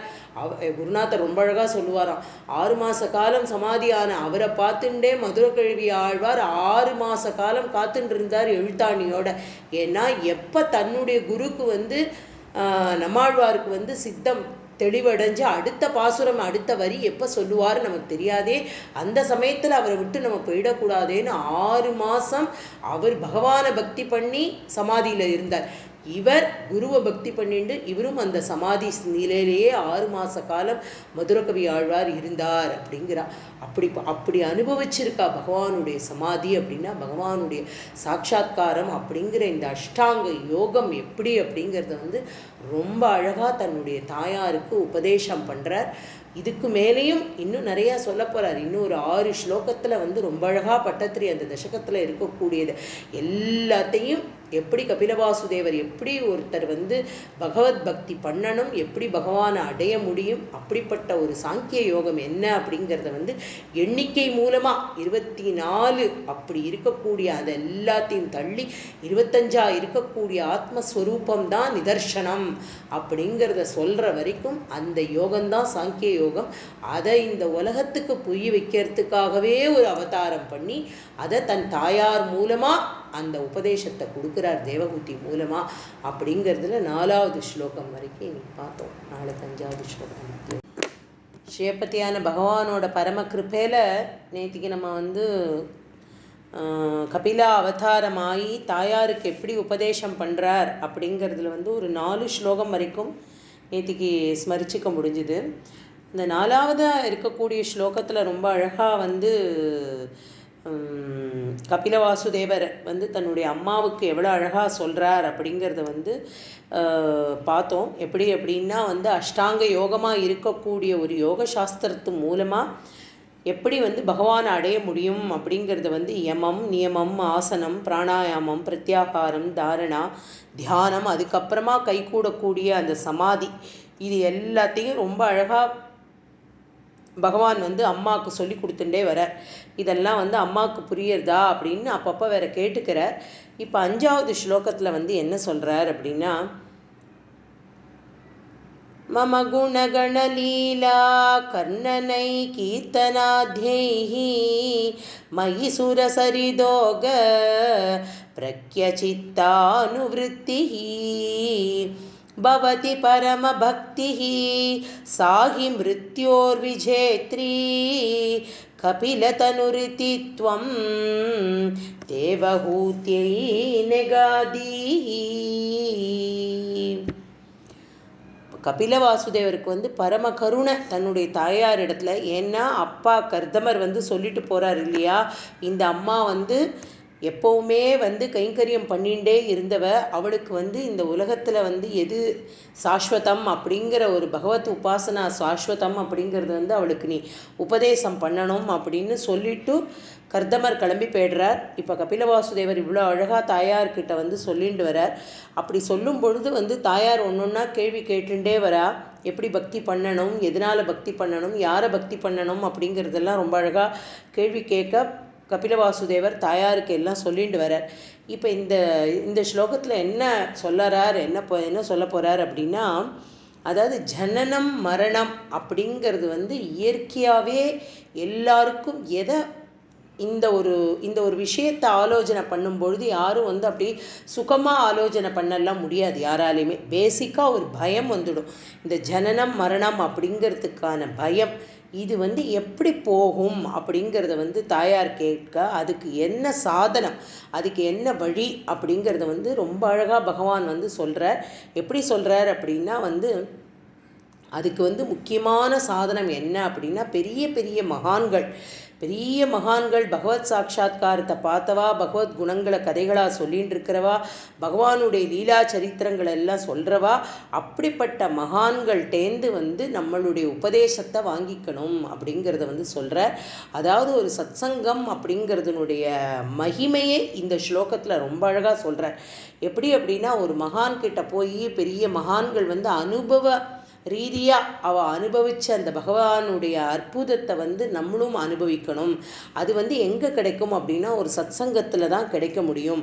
அப்படி சொல்லித்தந்து ஏதானும் ஒரு மந்திர உபதேசம் ஆகலாம் அந்த மகான்கள்கிட்டேருந்து நமக்கு ஒரு கருணையில். அப்படிப்பட்டவா ஏதாவது மந்திரத்தை உபதேசம் பண்ணுற அந்த மந்திரத்தை வந்து கொஞ்சம் கூட வெட்கமெல்லாம் படவே கூடாது. படாமல் நன்னா ஹரே ராம ராம ராம ஹரே ஹரே ஹரே கிருஷ்ண கிருஷ்ண கிருஷ்ண ஹரே ஹரே அப்படின்னு ரொம்ப அழகாக சத்தமாக உறக்க சொல்லணுமா நாமாவை. அதில் வந்து லஜ்ஜையே இருக்கக்கூடாது அப்படிங்கிறத சொல்கிறார். அப்புறம் பகவானை நமஸ்காரம் பண்ணுறது, எப்போவுமே ஸ்தோத்திரம் பண்ணிட்டு இருக்கிறது, அவனுடைய சிந்தனையாகவே இருக்கிறது, இதெல்லாம் பண்ணக்கூடிய ஒரு பக்திக்கு இதுதானே சாதனையாக வச்சுட்டு பண்ண சொல்கிறார். அதனால் இந்த பக்திக்கு இந்த சாதனை எது அப்படின்னா இதை தான் சாதனா பக்தி அப்படிங்கிறத வந்து சொல்கிறார். இந்த சாதனா பக்தி பண்ண என்ன ஆகும் அப்படின்னா ஒரு பரமபக்தி வந்துடும் இல்லையா. இந்த சாதனை பண்ண நமக்கு வந்து சாட்சாத்காரம், பகவானுடைய ரூபம் இதெல்லாம் நமக்கு வந்து மனசில் புரிப்படணும். அதுதான் சாதன பக்தியாக இருக்கக்கூடிய இந்த சாதன பக்தி அப்படிப்பட்ட ஒரு பரமபக்தியை நமக்கு கொடுக்கும். ஒரு சாத்திய பக்தி, அதுக்கு பேர் தான் சாத்திய பக்தி. அப்படின்னா எப்போவும் பர்மனெண்ட்டாக பகவான்கிட்ட உள்ள ஒரு மோட்ச கதி நமக்கு கிடைக்கும் அப்படிங்கிறத வந்து அம்மாவுக்கு ரொம்ப அழகாக சொல்கிறார். இதுலேயே வந்து இதுலேருந்தே அவர் வந்து என்ன சொல்கிறார், இந்த அளவுக்கு வந்து ஒரு சத்சங்கம் மகிமை நமக்கு கிடைச்சுடுத்து அப்படின்னா இந்த ஜனன மரணம் அப்படிங்கிற விஷயத்துலேருந்து வெளியில் வந்துவிடலாம். அது வந்து நமக்கு பயத்தை உண்டு பண்ணாது அப்படிங்கிறத சொல்லிடுறார். சொன்னாலுமே இதில் வந்து ரொம்ப வியாக்கியான கர்த்தாலாம் ரொம்ப அழகாக எக்ஸ்பிளைன் பண்ணியிருக்கா. எப்படி அப்படின்னா சாக்ஷாத் பகவான் கண்ணுக்கு எய்த்தாப்பில் கபில வாசுதேவனை அவதாரம் பண்ணியிருக்கார். தன்னுடைய தாயாருக்கு வந்து ஒரு நொடியில் மோட்சம் கொடுக்க முடியும் இல்லையா. எய்த்தாப்பில் பார்க்குறார். தன்னுடைய அம்மா தானே விருப்பப்பட்டு இந்த தம்பதிகளுக்கு குழந்தையாக பிறந்திருந்தாலும் ஒரு க்ஷண நேரம் போரும் அவளை வந்து கரையேற்றி அந்த அம்மாவுக்கு எந்த விதமான ஒரு இதுவும் இல்லாமல் திரும்ப ஒரு மீண்டும் ஜனனம் பிறப்பு இறப்பு இந்த இத்தியாதிகள் எல்லா கிளேஷமும் இந்த பிரகிருத்தியாக முன்னாடி பார்த்தோம் இல்லையா 24 பிரகிருத்தின்னு, அந்த 24 பிரகிருத்தியாக இருக்கக்கூடிய எதுவுமே இந்த அம்மாவுக்கு இல்லாமல் அப்படியே இந்த ஜீவனை வந்து இந்த ஆத்மாவை ரொம்ப அழகாக தன்னிடத்தில் எடுத்துக்கக்கூடிய சாமர்த்தியம் இங்கே பகவானுக்கு உண்டு. ஆனாலும் பகவான் எய்த்தாப்பில் உட்காண்டிருந்தாலும் என்ன சொல்கிறார் அப்படின்னா சாக்ஷாத் பகவானே எய்த்தாப்பில் இருந்தாலும் இப்படிப்பட்ட ஒரு முக்தியை கொடுக்கக்கூடியது ஒரு சாது சத்சங்கத்தினால தான் கிடைக்கும். ஒரு குரு மூலியமாக தான் அதை அடைய முடியும் அப்படிங்கிறதுல வந்து பகவானே அவ்வளோ தீர்மானமாக இருக்கார். எப்படி நாமதேவருக்கு வந்து பாண்டுரங்கன்ட்ட வந்து அப்படி ஒரு வாத்சல்யம் பாடா போடான்னு பேசிக்கக்கூடிய அளவுக்கு நாமதேவரும் பாண்டுரங்கரும் சக்கியா அப்படியே பிறந்த அன்னி கொஞ்சம் ஒரு 3-4 வயசுலேயே போய் பாண்டுரங்கனை தட்டி தான் கொண்டு வந்த பிரசாதத்தை பாண்டுரங்கனை சாப்பிட வைக்கிற வரைக்கும் அழுது அகாத்தியம் பண்ணின ஒரு குழந்தை. அதனால அவன் மேலே அப்படி ஒரு பரம கருணை பிரியம். ஆனாலும் ஒரு முக்தா வந்து அழகாக தலையில் தட்டி இந்த பானை வேகலை அப்படின்னு பார்த்து நாமதேவரை சொன்னதை கேட்டதும் நாமதேவரால் தாங்க முடியல. ஏன்னா என்ன ஒரு பக்தி, எப்படி என்னோட பிரேம இவனோட பாண்டுரங்கன்ட்ட என்னை பார்த்து இத்தினூண்டு ஒரு பொண்ணு இப்படி சொல்லிட்டாளே அப்படின்னு தவிச்சு போய் துக்கம் தொண்டை அடைக்கிறது. ஓடி போய் கேட்குறாரு பாண்டுரங்கன்ட்ட, பாண்டுரங்கா இது என்ன லீலை, இது என்னடா இது என்னை பார்த்து இப்படி சொல்லிட்டாளே அப்படின்னு பாண்டுரங்கன் சமாதானம் படுத்துகிறான் நாமதேவரை. நீ வந்து அப்படியெல்லாம் வருத்தப்படாத, அதெல்லாம் ஒன்றும் இல்லை, இதுக்கு என்ன அர்த்தம் சொல்லு, இந்த மாதிரி ஒருத்த வந்து பக்குவப்படலை அப்படின்னு ஒரு வார்த்தை சொல்கிறாளே அதுக்கு என்ன அர்த்தம், சதா சர்வ காலமும் உன்னோடையே உன்னோட தியானத்திலேயே உன்னையே பக்கத்தில் வச்சுட்டு இருக்கேனே, நீயே என்னை பக்குவப்படுத்த மாட்டியா அப்படின்னு கேட்குறார் நாமதேவர். சாக்ஷாத் பகவான் அப்போ சொல்கிற அவர்கிட்ட இதுக்கு என்ன அர்த்தம் அப்படின்னா ஒரு குருமுகமாக உனக்கு ஒரு உபதேசம் கிடைக்கல, ஒரு குருமுகமாக உன்னுடைய பக்தி என்னங்கிறது உனக்கு புரியல, அது புரியிற வரைக்கும் நீ வந்து இப்படி வருத்தப்படாத, நீ போய் இன்னாரை போய் பார்த்து இந்த குருகிட்ட போய் சரணமாகு அப்படின்னு அவர் வந்து காமிச்சு பகவானே குருவை அந்த இடத்துல அறிமுகப்படுத்தி வைக்கிறார்.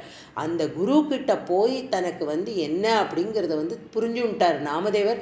அதுக்கப்புறமா ஒரு வாழ்க்கையில் வந்து எப்படி அப்படின்னா, ஒரு குருவனுடைய கட்டாட்சம் நமக்கு வரத்துக்கு முன்னாடி நம்ம எப்படி இருந்தோம், ஒரு குரு கட்டாட்சம் கிடைச்சதுக்கு அப்புறமா நம்மளுடைய வாழ்க்கை எப்படி திரும்புறது அப்படிங்கிறத பார்த்தா அதி ஆச்சரியம். ஒவ்வொருத்தருக்கும் அந்த அனுபவம். நாமதேவர் வந்து நாய்க்கு பின்னாடி ஓடுறார் பிரெட்டை. ஏன்னா நாமதேவர் என்ன பார்த்தார் அப்படின்னா, பாண்டுரங்கனா பார்த்தார். எப்படி அப்படின்னா, பாண்டுரங்கன் அர்ச்சாவதார மூர்த்தி இல்லை, தன்னோட இருந்து தன்னோட கலந்து தன்னோட பழகிறவன்னு தனக்கும் பாண்டுரங்கனுக்கும் இருக்கக்கூடிய ஒரு சின்ன சம்பந்தம் மாத்திரம்தான் அவருக்கு தோணித்து. ஆனால் அதே பாண்டுரங்கன் அந்தர்யாமியா சகல ஜீவராசிகள்லையும் இருக்கான் அப்படிங்கிறத வந்து ஒரு குரு உபதேசத்துக்கு அப்புறம்தான் அவருக்கு அது புரியுது. ஆஹா, இவன் எனக்கு மாத்திரம் சொந்தம் இல்லை, இந்த லோகத்தில் பார்க்கக்கூடிய அத்தனை ஜீவ ஜந்துக்கள்லையும் பகவானுடைய அந்தர்தியானம் அந்தர்யாமியா பகவான் அந்த இடத்துல இருக்கார் அப்படிங்கிறத புரிஞ்ச உடனே அப்படியே அவன் வந்து அதி ஆச்சரியப்பட்டு போயிடுறார். ஓடுறார், ரொட்டி துண்டை எடுத்துட்டு வெண்ணெயை தடவி கையில் எடுத்துட்டு ஓடுறார் நாய்க்கு பின்னாடி. ஏன்னா நாய் ஒரு ரொட்டி துண்டை கவிண்டு போகிறது, வெண்ணெயை கையில் எடுத்துட்டு ஓடுறார். என்ன அப்படின்னா, அந்த நாய்க்குள்ளேயும் வந்து என்ன இருக்குது, பகவான் பாண்டுரங்கன் இருக்கான் அப்படிங்கிற ஒரு பிரத்யக்ஷம் அவருக்கு அங்கே தோன்றது. அப்படி எடுத்துட்டு பின்னாடியே போய் கூட்டு வாத்சல்யமாக அந்த நாய் பயப்படுறது, இவரை பார்த்துட்டு ஏதோ அடிக்க வராராக்குன்னு. அவன்கிட்ட போய் உட்காண்டு இந்த நாயை தடவி கொடுத்து, இப்படி வெறும் ரொட்டியை சாப்பிட்டேன்னா தொண்டை விக்கி போயிடுப்பா, அப்படி சாப்பிடாத, இந்த வெண்ணெயை தடவி தரேன்னு சொல்லி. அப்போ எந்த ஒரு பாவம் அதில் இருந்திருக்க முடியும்? எப்படிப்பட்ட ஒரு பாவத்தில் சகல ஜீவன இடத்துலையும் யாரை பார்க்குறார்? சாட்சாத் பகவானை பார்க்கக்கூடிய ஒரு பாவம். அப்படிப்பட்ட விஷயம் யார் காமிக்க முடியும் அப்படின்னா, ஒரு குரு தான் காமிக்க முடியும். சாட்சாத் பிரத்யட்சமாக எய்த்தாப்பில் பகவானே வந்து நமஸ்காரம் பண்ணணும் அப்படின்னா, பகவானும் வந்து குருவும் வந்து நமஸ்காரம் பண்ணால் யாருக்கு பண்ணணும் அப்படின்னு கேட்டால், சாஷ்டாங்க நமஸ்காரம் நம்மளுடைய குருநாதருக்கு தான் பண்ணணும். என்ன காரணம் அப்படின்னா, இதுதான் உன்னுடைய பகவான் அப்படின்னு யார் காமிக்கிறா? நமக்கு காமிச்சு கொடுக்கறது நம்மளுடைய குரு இல்லையா? அப்படிப்பட்ட பக்தி நமக்கு வந்து குரு மேலே இருக்க அந்த குருவும் பகவானும் வேற இல்லைங்கிறது பரமபக்தி. அது நமக்கு தானாகவே அது கிடைக்கக்கூடிய ஒரு சாதனையை நமக்கு வந்து பகவான் கொடுத்துடுவார் அப்படிங்கிறத வந்து இந்த இடத்துல இதை பக்தி ஸ்தூத்திரத்தில் நாரத மகரிஷியே இதை இவ்வளோ அழகாக எழுதியிருக்கார். இப்படியெல்லாம் சொல்லிட்டு வர இந்த பகவத் குணங்களை எல்லாம் சொல்ல இதை எப்படி பகவானுடைய நாமத்தை உச்சரிக்கணும் இதெல்லாம் அம்மாவுக்கு அழகாக வித்தரணையாக இவர் வந்து சொல்லிட்டு வரார். இந்த இடத்துல சத்சங்கத்தினுடைய மகிமை அப்படிங்கிறது வந்து அசாத்தியமாக இருக்குது. அப்படி எழுதியிருக்கார் பட்டத்திரி. அந்த சத்சங்கம் ஒன்று தான் கொண்டு போய் பகவானிடத்தில் சேர்க்கும் அப்படிங்கிறதையும் ரொம்ப அழகாக சொல்லி, இதில் வந்து பாகவதம் வந்து ரொம்ப கபில உபாக்கியானத்துக்கு வந்து பாகவதம் அப்படி ஒரு இம்பார்ட்டன்ஸ் கொடுத்து அவ்வளோ எழுதியிருக்கார் நம்மளுடைய சுகர். அதில் வந்து எப்படி அப்படின்னா, யோகிகளுக்கெல்லாம் பகவான் எந்த இடத்துல எல்லா யோகிகளுக்கும் அவள் பண்ணுற யோகத்துக்கும் அவள் பண்ணுற தியானம் பக்தி இதுக்கெல்லாம் என்ன கொடுக்கறது அப்படின்னா, அந்த பக்தியே அவளுக்கு மோட்சத்தை கொடுக்கறது. அந்த பக்திக்கு ஒப்பான வேறு எந்த மார்க்கமும் மங்களமானதே இல்லைங்கிறார். மங்களமானதுன்னா ரொம்ப சுலபம், சந்தோஷத்தை கொடுக்கக்கூடியது. மங்களம்னா சந்தோஷம் இல்லையா? சந்தோஷத்தை கொடுக்கக்கூடிய வேறு மார்க்கம் வேறு ஐடியாஸ் எதுவுமே இல்லை. இது எப்படி அப்படின்னா, இந்த எல்லா விஷய பற்றுதல்கள் அப்போவே அவர் சொல்கிறார் இல்லையா, பெரிய ஒரு நம்ம எதனால் நமக்கு பக்தி வராமல் போகிறதுக்கு காரணம் என்னென்னா, பற்று எல்லாத்துலேயும் ஆசை வச்சுக்கிறோம் இல்லையா, அதெல்லாம் நம்மளை விட்டு போக ஆரம்பிச்சு கொடுத்தோம் அப்படின்னா அந்த அந்த அறுக்க முடியாத கயிறு மாதிரி இருக்கும் அந்த பற்று அப்படிங்கிறது. அதை வந்து என்ன பண்ணணும் அப்படின்னா, அதை அப்படியே திசை திருப்பி சாதுக்கள்கிட்ட வச்சுட்டோம் அப்படின்னா, அவா பண்ணுற பஜனை பக்தி, அவா சொல்கிற கதாசிரவணம் இதெல்லாம் கொஞ்சம் கொஞ்சமாக நம்மளோட மனசையும் மாற்றி அது அப்படி அவா மேலே நம்ம மாற்றி வச்சுட்டோம் அப்படின்னா அது என்ன அப்படின்னா, மோட்சத்துக்கான கதவை திறக்கிறதுக்கான ஒரு சாவி மாதிரி. அது பக்தர்கள் வந்து நம்ம எல்லா ஜீவராசியும் பக்தி பண்ணுறது அப்படிங்கிறது சாதுக்களோடு சேர்ந்து பண்ணுறது அப்படிங்கிறது வந்து மோட்சத்தை திறக்கக்கூடிய ஒரு சாவியாட்டம். ஸோ ஆயிடுத்தே அது திறந்தாச்சுன்னா அப்புறம் நேராக எங்கே சாட்சாத் பகவானோட திருவடி அடையக்கூடிய ஒரு பாக்கியத்தை அது கொடுத்துடும். அப்படிங்கிறத வந்து கபில வாசுதேவர் வந்து ரொம்ப அழகாக சொல்கிறார். அந்த இந்த இதில் இன்னும் ரொம்ப ஒரு அழகான இன்னொன்று வந்து என்ன சொல்கிறார், இந்த சாதுக்கள் சாதுக்கள் சாதுக்கள் அப்படின்னு நம்ம சொல்லிகிட்டே வரோமே, இந்த சாதுக்கள் அப்படிங்கிறவா முதல்ல யார்? இவாளுக்குன்னு ஏதோ ஒரு குணலட்சணம் இருக்கணுமே, இல்லைன்னா இப்படிப்பட்ட ஒரு ப்ரையாரிட்டி லெவலில் இவாளை வச்சு ஒரு சாது சத்சங்கம் அப்படின்னு எல்லாம் சொல்லி அப்படி ஒரு ஒரு பெரிய இடத்துல இவாளை வச்சுருக்கோம் அப்படின்னா அந்த சாதுக்கள் எப்படி இருப்பா, அவளுக்கு வேண்டிய குணாதிசயங்கள் என்ன அப்படிங்கிறத வந்து ரொம்ப அழகாக பாகவதத்தில் வந்து அவ்வளோ ஒரு அழகான ஸ்லோகமாக சொல்கிறா. திதிக்ஷவகாருணிகா சுகிருத்த சர்வதேகினா அஜாத சஸ்திரவசக்தாக சாதவ சாதுபூஷணா மன்யனன்யேன பாவேன பக்திம் குர்வந்தி யே திருடா மதக்ருதே தெக்த கர்மணாஹ தெக்த ஸ்வஜன பாந்தவா. அதாவது சாதுக்கள் என்ன பண்ணுவா அப்படின்னா, தங்களுக்கு என்ன மாதிரியான கஷ்டங்கள் வந்தாலும் அதை முதல்ல பொறுமை க்ஷமா அதை பொறுத்துக்கக்கூடிய ஒரு குணம் உள்ளவர்கள். அப்புறம் அவளுக்கு வந்து என்ன அப்படின்னா, எந்த பிராணிகளிடத்துலையும் எந்த உபகாரம் பிரதி உபகாரத்தை எதிர்பார்க்காத அளவுக்கு ஒரு சந்தோஷத்தையும் அவளுக்கு வந்து உதவியாக இருக்கக்கூடிய ஒரு காரியத்தை பண்ணுவா. இவாளுக்கு வந்து சத்ருவே கிடையாது. சாது ஜனங்களுக்கு வந்து சத்ரு அப்படிங்கிறதே கிடையாது. எல்லார்கிட்டேயும் ஸ்நேகபாவத்தோடையும் பிரேம பாவத்தோடையும் இருக்கக்கூடியவா. அப்புறம் இவாளுடைய இந்திரியங்கள்லாம் எப்படி அப்படின்னா கலக்கமற்ற இந்திரியங்கள் அப்படிங்கிறார். சஞ்சலம் இல்லை அவளுக்கு வந்து. ஒரு உண்மையான சாதுவாக இருக்கிறவன் யார் சாது லட்சணத்தோடு இருக்கான்னா அவனுக்கு எந்த விதமான இந்திரியத்தாலேயும் அவனுக்கு எந்த கெடுதலோ அந்த மாதிரி எண்ணங்கள் எதுவுமே அவனுக்கு வராது. எதுலையுமே மனசை செலுத்தாமல் எப்போவுமே சர்வேஸ்வரனான பகவான்கிட்டையே ஆழ்ந்த பக்தி இருக்கும் அவளுக்கு. எப்பவும் பகவானையே பூஜிக்கக்கூடிய காரியங்களைத்தான் அவள் பண்ணிகிட்டே இருப்பாள். ஸோ இந்த காரியத்தினுடைய பலன் என்ன அப்படின்னா, அந்த பலனை தனக்காக வச்சுப்பாளா இல்லை, அதையும் என்ன பண்ணுவாள் பகவானுக்கே அர்ப்பணம் பண்ணுவாள்.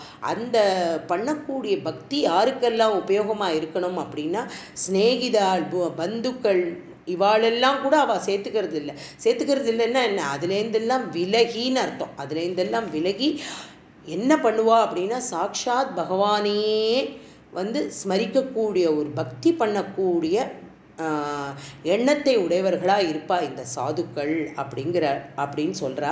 அதுக்கப்புறமா இப்படிப்பட்ட சாதுக்களை தானே நம்ம வந்து ஒரு நல்ல சத்சங்கம் அப்படின்னு சொல்ல முடியும். அப்படிப்பட்ட சத்சங்கத்தில் தான் நீ வந்து உன்னுடைய பிரார்த்தனையை வைக்கணும் அப்படின்னு அம்மாவுக்கு சொல்கிற. கெட்ட சங்கங்கள் எதுவாக இருந்தாலும் அதில் வந்து என்ன ஆகிடும் அப்படின்னா, அதை வந்து சாது சங்கமே போக்கிடுமா.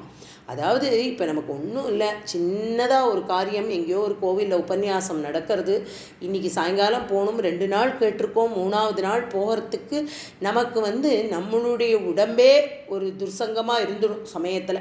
என்ன அப்படின்னா, ஏதோ ஒரு மூடு இருக்காது, போகணுன்னு நினச்சிட்டு இருப்போம், போகிற வரைக்கும் நிச்சயம் இல்லை, ஏதோ ஒரு காரணம் சால்ஜாப்பு சொல்லி அந்த 2 மணி நேர சத்சங்கத்தை மிஸ் பண்ணிடும். அது என்ன காரணம் அப்படின்னா, நம்மளுடைய இந்த தமஸ் இருக்கு இல்லையா, அதுதான் அது வந்து நம்மளுடைய காரணம். அந்த ஒரு தமஸ், அந்த சோம்பேறித்தனம், அந்த மாதிரி இருக்கக்கூடிய விஷயங்கள்லாம் விட்டுட்டு இந்த சத்சங்கத்துக்குள்ளேயே இருக்கணும் அப்படிங்கிறத வந்து ரொம்ப அழகாக வந்து சொல்கிறார். சொன்னதுக்கு அப்புறமா இப்படி பாகவதம் விதரணையாக சாது லட்சணத்தை சொல்லிட்டு வந்ததை வந்து அழகாக அவர் வந்து என்ன சொல்கிறார் நாராயண பட்டத்திரி அப்படின்னா, மகதனு கமலபியா பக்தி ரேவாத்ர சாத்தியா அப்படிங்கிற. அதாவது மகான்களை தொடர்ந்து செல்வதனால அதில் ஏற்படக்கூடிய பக்தி, அந்த பக்தி மூலமாகவே எல்லாத்தையும் அனுபவிக்க முடியும், பகவானையே அனுபவிக்க முடியும் அப்படிங்கிற ஒரு சாரம் பாகவதத்திலேருந்து எடுத்து ரொம்ப அழகாக இந்த 5வது ஸ்லோகத்தில் சம்சார பயம் அப்படிங்கிறது போயிடும், ஜனன மரண பயம் போயிடும். பாகவதத்தினுடைய சத்சங்கத்தினுடைய மகிமையை இதில் ரொம்ப அழகாக சொல்லி இந்த 5வது ஸ்லோகத்தில் இப்படி ரொம்ப அழகாக வந்து அதை வர்ணனை பண்ணுறார். அம்மாவுக்கு வந்து எடுத்து கொடுக்குறார். இவ்வளோ அழகாக அம்மாவுக்கு ஒரு உபதேசத்தை வந்து ரொம்ப அழகாக சொல்லிட்டு வர்றார். 6வது ஸ்லோகம். अहह बहुलहिंसा सञ्चितार्थे कुटुम्बं प्रतिदिनमनुपुष्णन् स्त्रीजितो बाललाली विशदिः गृहसक्तो यातना मय्यभक्तः कपिलतनुरिति त्वं देवहूत्यै न्यगादीः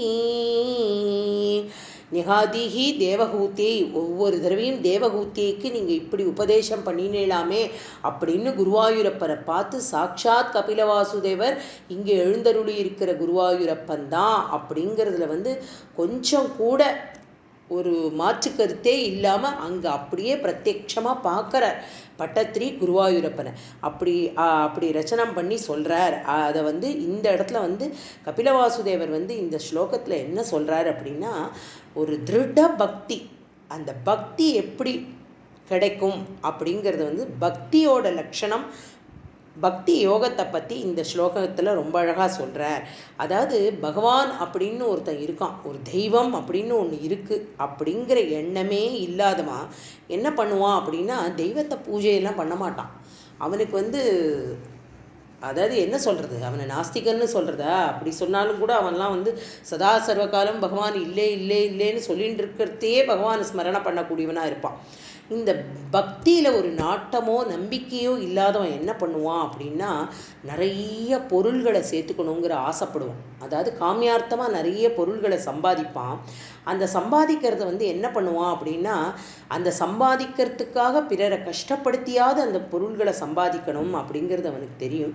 மனைவி மக்கள் இவாளெல்லாம் வச்சுண்டு இதை காப்பாற்றுவான், அவளெல்லாம் திருப்திப்படுத்துவான். என்னென்னா, தான் சம்பாதிச்சதுலேருந்து அவளுக்கு தேவையானது, தேவைக்கு மேலே எல்லாத்தையும் வாங்கி கொடுத்து அவளை காப்பாற்றி எல்லாம் பண்ணிகிட்டே இருப்பான்.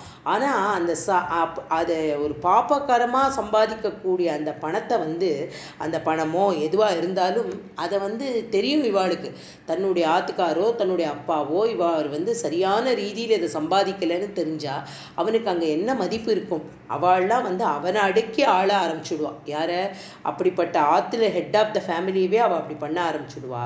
அதை சொல்லிட்டு வர. அதனால் அவனுக்கு என்ன அப்படின்னா, இவனுடைய பற்று, இவனுடைய விருப்பம், இவனுடைய லைக்கிங், இவனுடைய லவ் எல்லாம் யார்கிட்ட இருக்குன்னா தன்னை சுற்றி இருக்கிற கூட்டத்துக்கிட்ட தான் இருக்குது. ஆனால் இது எல்லாத்துக்கும் மேலே ஒருத்தன் நமக்கு இதெல்லாம் பண்ணின்னு இருக்கானே அப்படிங்கிற அந்த பகவான்கிட்ட அவனுடைய மனசு போகவே போகாதான். அதனால இந்த இடத்துல இப்போ பகவான் என்ன சொல்கிறார், அதாவது கபிலவாசுதேவர் என்ன சொல்கிறார் அப்படின்னா, எனக்கிட்ட யார் ஒருத்தன் பக்தி பண்ண முடியாதவனாக இருக்கானோ அவன் என்ன ஆகும் அப்படின்னா, அப்படிப்பட்டவனை கூட எனக்கு கரையை சேர்த்தணும்னு ஒரு ஆசை உண்டு. அதாவது தவறுதலாவது ஒரு சத்சங்கத்துக்குள்ள காலை வச்சு, அன்னைக்கே சொன்னேன் நான் இல்லையா, குருநாதர் சொல்லுவார், கொண்டு போய் உங்களோட உடம்ப சத்சங்கத்தில் போடு அப்படிம்பார். உன் மனசு போகிறதா, உன் சித்தம் அதில் அலையிறதா, அதில் உனக்கு நம்பிக்கை வருதா வரலையா, அதெல்லாம் ரெண்டாவது பட்சம். ஒரு சத்சங்கம் நடக்கக்கூடிய இடத்துல உன்னோட உடம்பை கொண்டு போய் போடு, இந்த சரீரத்தை அங்கே போடு அப்படின்னு தான் சொல்கிறான். அந்த மாதிரி ஒரு சின்ன சத்சங்கத்துக்குள்ளே அவன் நுழைஞ்சு யாரோ ஒருத்தர் தெய்வத்தை பற்றி பேசின்னு இருக்கிற விஷயத்தை தன்னுடைய காதால், அதாவது பிடிச்சி கேட்க மாட்டான், பிடிக்காமையாவது அவன் காதுக்குள்ளே போயிருந்து அதனால ஒரு வார்த்தை பகவான் நாம அவனுக்கு வெளியில் வந்ததுன்னா அது ஒன்றே போரும், நான் அவனை கரை சேர்த்துடுவேன் அப்படிங்கிற கபிலவாசுதேவர். அப்படின்னா என்ன அர்த்தம்? பக்தி ஒன்று பண்ணினாலே ஒழிய பகவானை அடைய முடியாது அப்படிங்கிறத ரொம்ப அழகாக இந்த இடத்துல சொல்கிறார். என்ன அப்படின்னா, சர்வேஸ்வரனான என்னையே கத்தியாக பஜிக்கணும் அப்படிங்கிற. அபீச்சேத் சூதுராச்சாரோ பஜதே மாம் அருள் அனன்ய பாக் அப்படிங்கிற பாகவதத்தில். அப்படி ஒரு நல்ல ஆச்சாரமான ஒரு சாது அவன் எப்படி இருப்பான் அப்படின்னா, தன்னுக்கு இந்த சொன்ன அத்தனை சாது லட்சணங்களும் அவனுக்கு இருக்கும். அப்படிப்பட்ட சாது லட்சணம் இருக்கக்கூடியவனை அவன் எவ்வளவுதான் வேற ஒருத்தன் தப்பு செய்கிறவனாக இருந்தாலும் அவனை காப்பாற்றுறதுக்காக சர்வேஸ்வரனாக நான் இருக்கும் பொழுது என்ன பக்தி பண்ணாமல் இந்த நரகத்தை ஏன் அனுபவிக்கணும், அந்த ஜீவன் ஏன் இப்படி அனுபவிக்கணும் அப்படின்னு சொல்லி தாயார் முன்னாடியே அவர் வருத்தப்படுறார். கஷ்டம் கஷ்டம் அப்படிங்கிறார். எதனால என்ன கஷ்டம்? சதா சர்வ காலமும் இந்த குடும்பத்தை பார்க்கறது இதுலேயே அவனுடைய புத்தி போயின்னு இருக்கே, அதை பார்த்து ஐயோ இது என்ன கஷ்டம் அப்படின்னு அம்மாவுக்கு முன்னாடியே வருத்தப்படுறாராம் கபிலவாசுதேவர். அப்படி வருத்தப்பட்டுட்டு அவர் சொல்கிறார், அதாவது நரகம் அப்படிங்கிறது என்ன அப்படின்னா தன்னோட மிச்சமுள்ள தனது பாப புண்ணியங்கள்னால மனுஷனுக்கு என்ன அப்படின்னா, அதாவது ரொம்ப அழகாக பெரியவாள்லாம் வியாக்கியானத்தில் ரொம்ப நன்னா சொல்கிறா. என்ன அப்படின்னா நமக்கு காமியார்த்தமாக கிடைக்கக்கூடிய ஏதோ ஒரு நல்ல விஷயம், அதாவது ஒரு ப்ரொமோஷனாக இருக்கலாம், இல்லை ஒரு நல்ல புத்திரபாக்கியமாக இருக்கலாம், இல்லை நல்ல திருமணமாக இருக்கலாம், நல்ல செல்வமாக இருக்கலாம், எப்பவும் நமக்கு அன்னம் கிடைச்சுட்டே இருக்கக்கூடிய ஒரு பாக்கியமாக இருக்கலாம், கஷ்டம் இல்லாமல் இருக்கலாம். இதெல்லாம் எப்போ கிடைக்கும், என்ன பண்ணினா கிடைக்கும்னா சாதாரணமாகவே நமக்கு பண்ணக்கூடிய புண்ணிய பலாபலங்களுக்கு இதெல்லாம் கிடைச்சிடுமா. இதுக்கு ஒன்றும் பெரிய ஒரு விஷயம் வேண்டியதில்லை. நம்ம எந்த அளவு பாவ புண்ணியம் பண்ணியிருக்கோமோ அதுக்கு பிரதிபலனா பகவான் இதை கொடுத்துடுவான். ஆனால் பகவான் ஒரு அனுகிரகம்னு ஒன்று பண்ணுறான் பாருங்க, அது இந்த பாவ புண்ணியத்துக்கெல்லாம் தரப்போகிறது இல்லை. பகவான் இந்த பாவமோ புண்ணியமோ நம்ம என்னமோ சேர்த்துட்டு இருக்கோம், யாருக்கோ ஒருத்தருக்கு ஒரு நல்லது பண்ணிட்டு இருக்கோம் அப்படின்னா அந்த நல்லதுக்கு நமக்கு ஒரு நல்லது நடக்கும். யாரையோ கஷ்டப்படுத்தினோம்னா அதுக்காக நம்ம கொஞ்சம் கஷ்டப்படுவோம். இப்படி மியூச்சுவலாக இது நடந்து போயிடும். ஆனால் பகவான் ஒரு குரு ரூபமாக நமக்கு கிடைக்கக்கூடிய ஒரு அனுகிரகம் அப்படிங்கிறது எப்போ கிடைக்கும் அப்படின்னா சாக்ஷாத் பகவானை நம்பினாலே ஒழிய அது கிடைக்காது. பகவத் பக்தி அப்படிங்கிறதுல திருட நம்பிக்கை இருந்தாலே ஒழிய அதை சுவாமி கொடுக்க மாட்டான். ஏன்னா அந்த பக்தியை பிராப்தி பண்ணுறதே ஒரு பெரிய காரியம். என்ன கேட்டாலும் கொடுத்துடுவான். புண்ணிய பலனுக்கு நம்ம என்ன படிக்க முடியாத படிப்பா அதை பாஸ் பண்ண வச்சுடுவான். இப்போ வேலை கிடைக்கலையா வேலை கிடைக்க வச்சுடுவான். சம்பாத்தியம் பண்ணிக்கணுமா சம்பாத்தியம் தந்துடுவான். காரு பங்களா வசதியாக வாழணுமா வாழலாம். நல்ல பொம்னாட்டி கிடச்சி கல்யாணம் பண்ணிக்கணுமா புருஷா கிடச்சி கல்யாணம் பண்ணிக்கணுமா நடக்கும். சகலத்தையும் கொடுப்பான். பார்த்துட்டே இருப்பான். பக்தி பண்ணறதுக்கு இவாளுக்கு அருகதை இருக்கா அப்படிங்கிறத மெஷர் பண்ணிட்டு தான் அந்த பக்தி அப்படிங்கிற ஒரு சின்ன விதையை நம்ம மேலே போடுவோம். அதுக்கு நம்ம எவ்வளவு சிரமப்படணும் அப்படிங்கிறத தான் அதுக்கு நம்ம என்ன பண்ணணும் அப்படின்னா ஒரு சாது சங்கமாக இருந்ததுன்னா அதுவே நம்மளுக்கு கொஞ்சம் கொஞ்சமாக அவளே அந்த கருணையை கொடுத்துடுவா அப்படிங்கிறத சொல்கிற. அதனால் இந்த பிறப்பு இறப்பு அப்படிங்கிற இந்த மீண்டும் மீண்டும் இந்த மரண ஜனனமோட ஜன்மா என்ன ஆகுதுன்னா அவன் சேர்த்து வச்சிருக்கிற பாப புண்ணியத்துக்கு தகுந்த மாதிரி இன்னொரு ஜென்மா அப்படிங்கிறது கிடைச்சிடும். நிறைய புண்ணியம் சேர்த்துக்கணும் அப்படின்னா இன்னொரு ஜென்மாவுக்கு விதை போட்டுன்னு இருக்கோன்னு அர்த்தம். நிறைய பாபத்தை பண்ணிட்டு இருக்கோன்னா என்னமோ ஒரு துர்ஜன்மா கிடைக்கிறதுக்காக அந்த காரியத்தை பண்ணிட்டு இருக்கோன்னு அர்த்தம். ஸோ அதனால் அதெல்லாம் விட்டுட்டு பகவத் பக்தி அப்படிங்கிறதுல பகவானுடைய திருவடியை அடையணும். அது ஒன்று தான் நம்மளுடைய குறிக்கோளாக இருக்கணும். என்ன காரணம், திருவடி அடையணும்னா நாளைக்கே நம்ம பிராணம் போய் பகவான்கிட்ட ஒன்றரை கலக்கணும்னு ஆசை. அது அர்த்தம் இல்லை. நன்னா புரிஞ்சுக்கணும். என்ன அப்படின்னா பகவானுடைய திருவடி அடையணும்னா சாட்சாத் எல்லாத்துலேயும் பகவானுடைய ஸ்வரூபத்தை பார்க்கக்கூடிய ஒரு தன்மையை நம்ம வளர்த்துக்கணும். அன்பு ஒன்றுதான், பிரேமை ஒன்றுதான் அதை கொடுக்கும் அப்படிங்கிறதுல அதீத நம்பிக்கை வரணும். நம்மளை அறியாமலே நம்ம கிட்ட இருக்கக்கூடிய துர்குணங்களை எல்லாம் போக்கிக்க பழகிக்கணும். இப்படி பண்ணுறது தான் அருமையான ஒரு பக்தி. அந்த பக்தியை தான் பகவான் எதிர்பார்த்துட்டு இருக்கான். அவன் நம்ம ஒரு கால பூஜை பண்ணினோமா இன்னொன்று பண்ணினோமா இவ்வளோ கவுண்டில் நாமாசம் அதெல்லாம் நீ ஒன்று பண்ணினாலும் ஒரு துளசி ஒரு துளி ஜலம் போட்டாலும் ஆத்மார்த்தமாக போடக்கூடியதை மாத்திரமே ஏற்றுக்கக்கூடியவனா பகவான் இருக்கான் அப்படிங்கிறத ரொம்ப அழகாக இந்த இடங்களில் சொல்லிட்டு வரார் பட்டத்திரி. அதை தான் நம்மளை மாதிரி ஜனங்களுக்கு சொல்லறதுக்கு அவர் ஆசைப்படுறார். அதுக்கப்புறமா தன்னுடைய 7வது ஸ்லோகம் ரொம்ப அருமையான ஸ்லோகம் இது. யுவதி ஜடர கிண்ணோ ஜாத போதோபியகாண்டே பிரசவகலித போதஹ பீடயோ லங்க்ய பால்யம் புனரபி பதமுஹ்யத் ஏவ தாருண்யகாலே கபிலதனுரிதித்வம் தேவஹூத்யை நெகாதி. அதாவது கபிலர் அம்மாவுக்கு சொல்கிறார் என்ன அப்படின்னா மரண சமயத்தில் ஒரு ஜீவன் எப்படி கஷ்டப்படுறது அப்படிங்கிறத சொல்கிறதுக்கு முன்னாடி அந்த மரணம் இருக்கட்டும் ஒரு பக்கம், ஒரு ஜீவன் உற்பத்தி ஆரத்தையே என்னெல்லாம் கஷ்டத்தை அனுபவிக்கிறது அப்படிங்கிறத ரொம்ப அழகாக சொல்கிறார். எப்படின்னா ஒரு ஜீவன் பிறக்க போகிறது அப்படின்னா அந்த ஜீவன் எப்படி ஒரு பிறப்பு அப்படிங்கிறது எப்படி அமையிறது அப்படிங்கிறது வியாக்கியான கர்த்தாள்லாம் ரொம்ப அழகாக சொல்கிறா. அதாவது பூர்வ ஜென்மாவில் நம்ம பண்ணின புண்ணியம் பாபம் இதெல்லாம் ஒரு பக்கம் இருக்கட்டும், இன்னொரு ஜென்மா நமக்கு எடுக்கக்கூடிய ஒரு சமயம் வந்துடுத்து யாருக்கோ ஒருத்தனுக்கு அப்படின்னா அவன் என்ன பண்ணுவான், இன்னொரு ஜென்மா பிறப்பு நமக்கு இருக்குது அப்படின்னு தெரிஞ்சதும் அந்த ஜீவன் அந்த ஆத்மா, அந்த ஜீவசக்தி இருக்கு இல்லையா, அது என்ன பண்ணுமா, மேகக்கூட்டத்தில் உள்ள மழை துள்ளிகளுக்குள்ளே இருக்குமா, சஞ்சாரம் பண்ணிகிட்டே இருக்கும். தன்னுடைய காலம் வர வரைக்கும் பூமியில் ஜனிக்கணுமே, அதனால அந்த காலம் வர வரைக்கும் மேகக்கூட்டத்தில் ஒரு மழையோட துளியாக இருந்துகிட்டே இருக்குமா. அப்படி சஞ்சாரம் பண்ணின்னு இருக்கு. அது சஞ்சாரம் பண்ணி என்ன பண்ணுறது, தன்னுடைய காலம் சமயம் வரும்பொழுது அந்த மழையாக பெய்யறது கீழே. அந்த மழை துளியில் இந்த ஜீவனும் இருக்குது. ஒரு புது ஜீவன் உருவாக போகிறது, அந்த ஜீவன் இருக்குது. அது என்ன ஆகுது, பூமிக்குள்ளே போகிறது. பூமிக்குள்ளே போய் ஒரு பயிராக வெளியில் வருது. அது ஏதோ நெல்மணியாக இருக்கலாம், கோதுமையாக இருக்கலாம், ஏதோ புல்லாக இருக்கலாம், என்னமோ ஒன்று ஒரு விருட்சா, ஒரு செடியாக, ஒரு பயிராக வருது. அந்த பயிர் என்ன ஆறுது அப்படின்னா ஒரு அன்னம்னா அது சாப்பிடக்கூடிய ஒரு பொருளாக மாறுறது.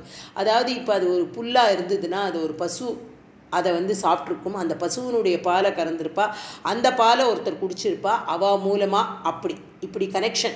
ஒரு அன்னமாக, ஒரு நெல்மணியாக இருந்ததுன்னா அது ஒரு அரிசியாக இருக்கும், அது அன்னமாக படைச்சிருப்பா, அந்த அன்னத்தை சாப்பிட்ட புருஷா. இப்படி இந்த அன்ன ரூபமாக இது இந்த ஜந்து என்ன ஆகுது அப்படின்னா ஒரு புருஷன், அதாவது ஒரு ஆண், அவாக்கிட்ட இது போய்டுறது.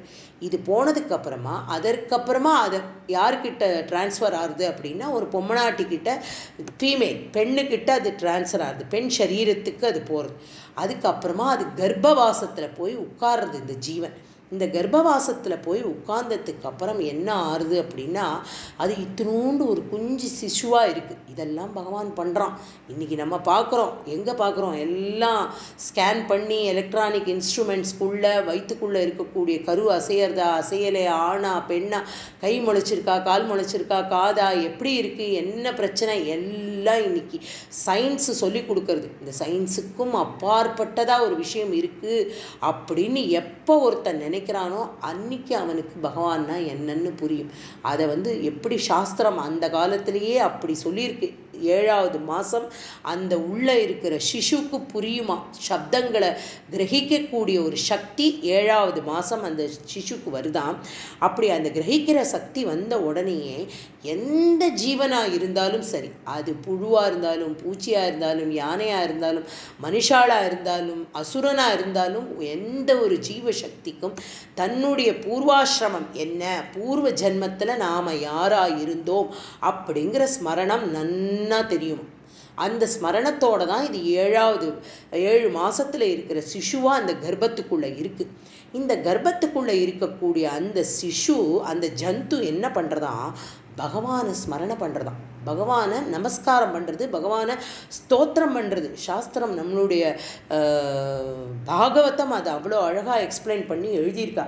அந்த ஸ்தோத்திரம் பண்ணுறது பகவானை ஏன் அப்படி பண்ணுறது அப்படின்னா அதுக்கு உள்ள அவ்வளோ ஒரு அவஸ்தையாம். இந்த கர்ப்பவாசத்துக்குள்ளே இருக்கக்கூடிய அந்த ஜந்து, அந்த சிசுக்கு அப்படி ஒரு அவஸ்தையாம். ஏன் அப்படின்னா ஒரு பக்கம் என்ன இருக்குது அப்படின்னா மலைப்பை இருக்குது. அதுக்கு அங்கே ரொம்ப சுகமாலாம் இல்லை. அது அம்மாவோட கர்ப்பத்தில் ஒரு பக்கம் மலைப்பை இருக்குது, இன்னொரு பக்கம் மூத்திரப்பை இருக்குது, நடுவில் கர்ப்பப்பை இருக்குது. அதுக்குள்ளே இது வாசம் பண்ணுறது. வயிற்றுக்குள்ளே எப்போவுமே ஜாட்டார் அக்னி அப்படின்னு நம்ம சொல்கிறோம் இல்லையா, ஜடார் அக்னி அப்படின்னு ஒரு அக்னி. அந்த அக்னி அப்படியே பொசுக்கிறதான்.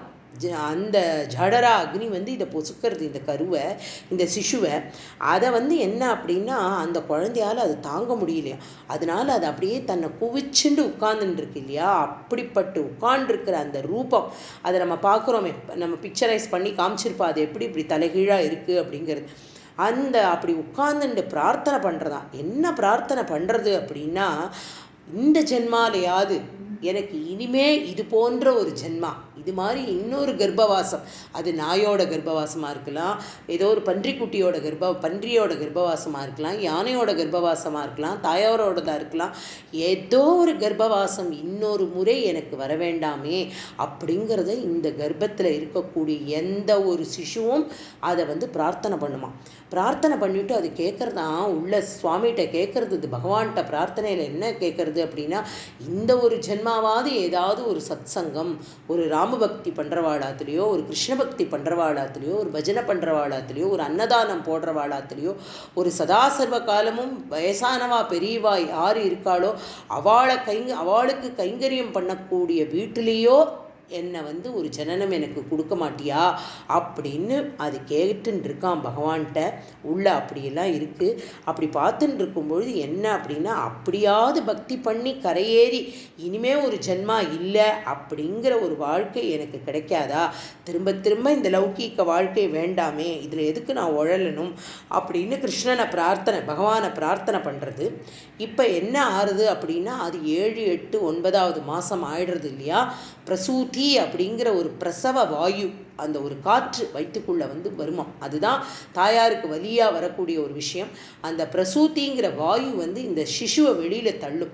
இப்படி வெளியில் தள்ளின உடனே இந்த சிசு அப்படி தலை முதல்ல கீழே வந்து அப்படி தானே குழந்தைங்கிறது பிறக்கிறது. அது என்ன பண்ணுமா, முதல்ல வெளியில் வந்து இந்த பூமி அப்படிங்கிற பூஸ்பர்ஷம், இந்த காற்று உடம்புல பட்ட அடுத்த க்ஷணம் அதுக்கு தன்னுடைய பூர்வ ஜென்ம வாசனா மறந்து போயிடுமா. எப்படி வச்சிருக்கார் பகவான், அடேங்கப்பா! அப்படிப்பட்ட பூர்வ ஜென்ம வாசனை அதுக்கு மறந்து போயிடுமா. மறந்ததுக்கு அப்புறமா பூஸ்பர்ஷம் பட்ட உடனேயே அது மறந்து விடுறது. அப்புறம் என்ன ஆகிடுறது அப்படின்னா, பால்யத்தில் உள்ள கிரீடையை பண்ணணும், விளையாடணும், அப்புறம் யௌவன பருவம், அப்புறம் அதில் வந்து ஒரு வாழ்க்கை, திரும்ப ஒரு மனைவி, திரும்ப ஒரு கணவன், திரும்ப ஒரு வாழ்க்கை, குழந்தைகள், இப்படியே அவளுடைய சுழற்சி போயிட்டே இருக்கான். அதனால தான் வந்து என்ன சொல்கிறார் அப்படின்னா, புனரப்பி ஜனனம் புனரப்பி மரணம் ஜடரே சயனம் அப்படின்னு ஆதிசங்கர பகவத்பாதாள் வந்து சொல்கிறாரே. தன்னோட பஜகோவிந்தம்ங்கிறதே அதுக்கு வார்த்தை இல்லைன்னு சொல்கிறார் வியாக்கியானகர்த்தா. என்ன அப்படின்னா, மோகமுத்கரம் அப்படிங்கிறார். அதாவது அடித்து சொல்லணுமா. இதை வந்து நம்ம புத்தியில் படுற மாதிரி திரும்ப திரும்ப இந்த ஜனனம் மரணத்துக்குள்ளே போய் மாட்டிக்காத, பகவானை பஜனை பண்ணு அப்படிங்கிறத வந்து சொல்கிறா. அதையே தான் நம்மளுடைய பகவான், நம்மளுடைய குருநாதராக இருக்க நம்ம குருநாதர் வந்து தன்னோட மகாமந்திர கீர்த்தனத்தில் ரொம்ப அழகாக சொல்கிறார். சொல்லக்கூடிய ஒரு நாமா என்ன பண்ணும் அப்படின்னா, பொருளோ செலவில்லை எனினும் அருளோ குவிந்திடும், கருவில் வராது காக்கும் கீர்த்தனம் பாடீரே. ஹரே ராம ஹரே ராமா ராம ராம ஹரே ஹரே, ஹரே கிருஷ்ண கிருஷ்ண கிருஷ்ண ஹரே ஹரே. கர்ப்பவாசம் அப்படிங்கிற ஒரு விஷயத்தை இந்த நாமா எடுத்துடும், கொடுக்காது. மீண்டும் மீண்டும் ஜன்மம் பிறப்பு அப்படிங்கிறது இல்லாமல் பண்ணும். கருவில் வராது காக்கும். எது?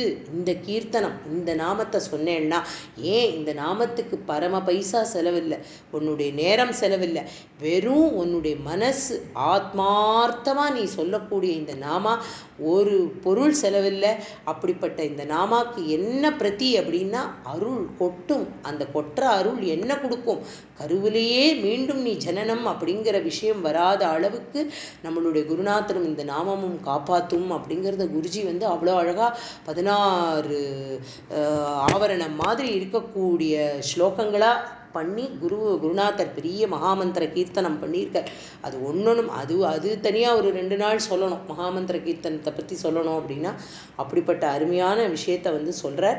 அதனால் இந்த ஸ்லோகத்தில் 7வது ஸ்லோகத்தில் வந்து என்ன அப்படின்னா, ஒரு ஜனன மரண பயம் அப்படிங்கிறது வந்து எவ்வளவு முக்கியம், என்னைக்கு நம்மளால் வந்து இதை வந்து சொல்ல முடியும் அப்படின்னா, பின்னாடி வந்து அதில் வந்து ரொம்ப சொல்கிறாளாம். என்ன அப்படின்னா, பாகவதம் இதை இன்னும் கூட கொஞ்சம் ரொம்ப அழகாக சொல்கிறது. அதெல்லாம் நம்ம வந்து ரசிச்சுட்டே தான் போகணும்.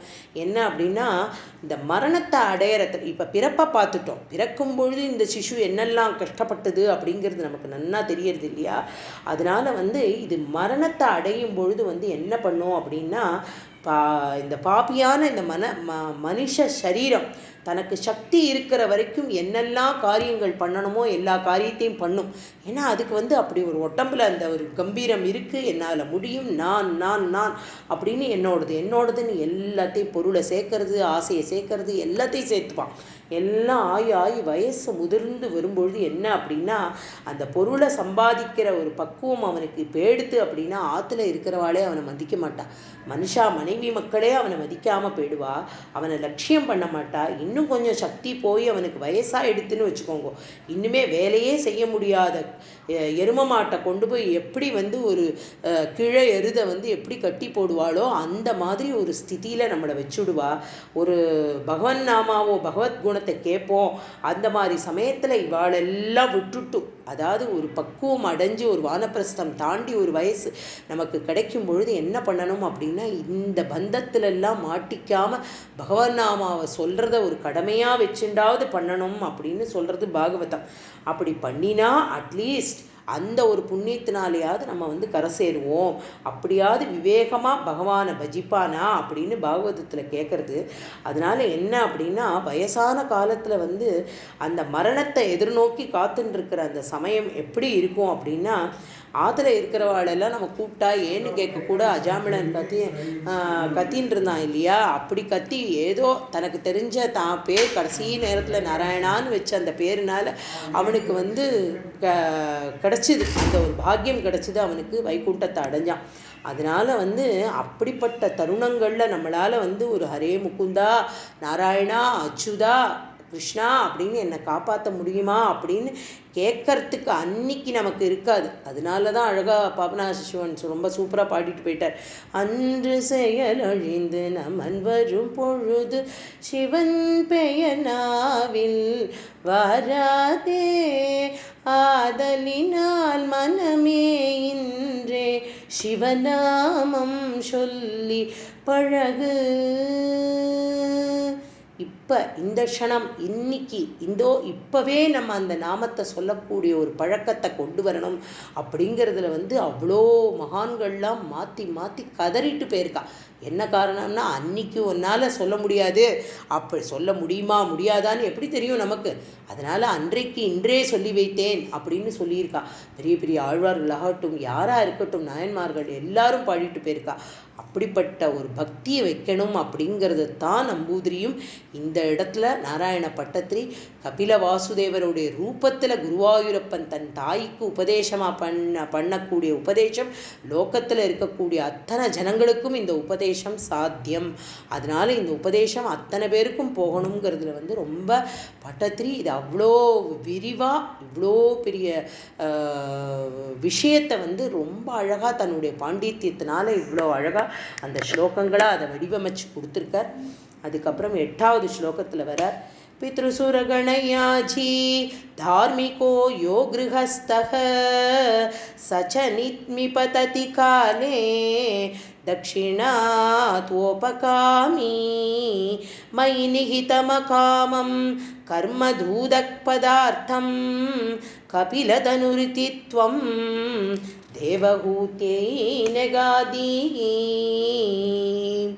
இதில் வந்து என்ன ரொம்ப அழகாக தன்னுடைய இதில் எப்படி ஒரு சகுண பிரம்மம், அதாவது சகுண உபாசனை நிர்குண உபாசனை இதெல்லாம் அம்மாவுக்கு சொல்லிட்டு வரார். என்ன சொல்லிட்டு வரார் அப்படின்னா ஒரு இறப்புக்கு அப்புறம் அந்த ஜீவன் எப்படி நம்ம முன்னாடி யோகசாஸ்திரத்தில் பார்த்தோம் இல்லையா, அர்ச்சராதி மார்க்கம் வழியாக பகவான் வைகுண்டபதியை போய் அடையணும் இந்த ஜீவன், அதுதான் ஒரு லட்சியமாக இருக்கணும் அத்தனை பேருக்கும்.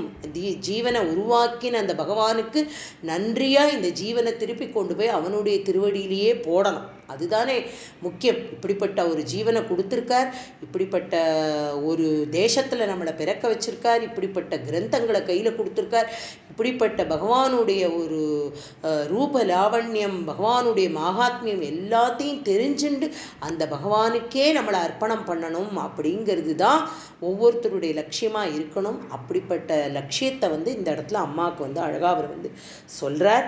என்ன அப்படின்னா யார் ஒருத்தன் நிஷ்காமமாக எந்த ஒரு கர்மாவை பண்ணிட்டு அவன் வந்து என்ன பண்ணுறானோ அப்படின்னா ஒரு காமியார்த்தமாக பண்ணாத ஒரு இது அவன் பண்ணக்கூடிய கர்மா. அந்த கர்மா வந்து காமியார்த்தம் இல்லாமல் பண்ணக்கூடிய கர்மாவில் அவனுக்கு என்ன அப்படின்னா திரும்ப இந்த பூமிக்கு அவன் வரமாட்டான் அப்படிங்கிறத சொல்கிறார். யார் ஒருத்தன் வந்து காமியார்த்தமாக பண்ணுறானோ அதனால அவனுக்கு மீண்டும் மீண்டும் மீண்டும் மீண்டும் பிறப்பும் இறப்பும் வந்துட்டே இருக்கும் அப்படிங்கிறார். யாரெல்லாம் வந்து மறுபிறப்பு வேண்டாம் அப்படின்னு மோட்ச மார்க்கத்துக்காக காத்துருக்கணும்னு ஆசைப்படுறவா அத்தனை பேரும் உத்தராயண காலம் வரைக்கும் காத்துருப்பாளாம். உத்தராயண காலத்தில் வந்து தன்னுடைய பிராணன் போச்சு அப்படின்னா அது வந்து மோட்ச பதவியை அடையும் அப்படிங்கிறத வந்து பீஷ்மர் முதலானவாழ்லேருந்தே நம்ம வந்து எடுத்துக்கலாம் அப்படிங்கிறத வந்து உதாரணமாக சொல்கிறா.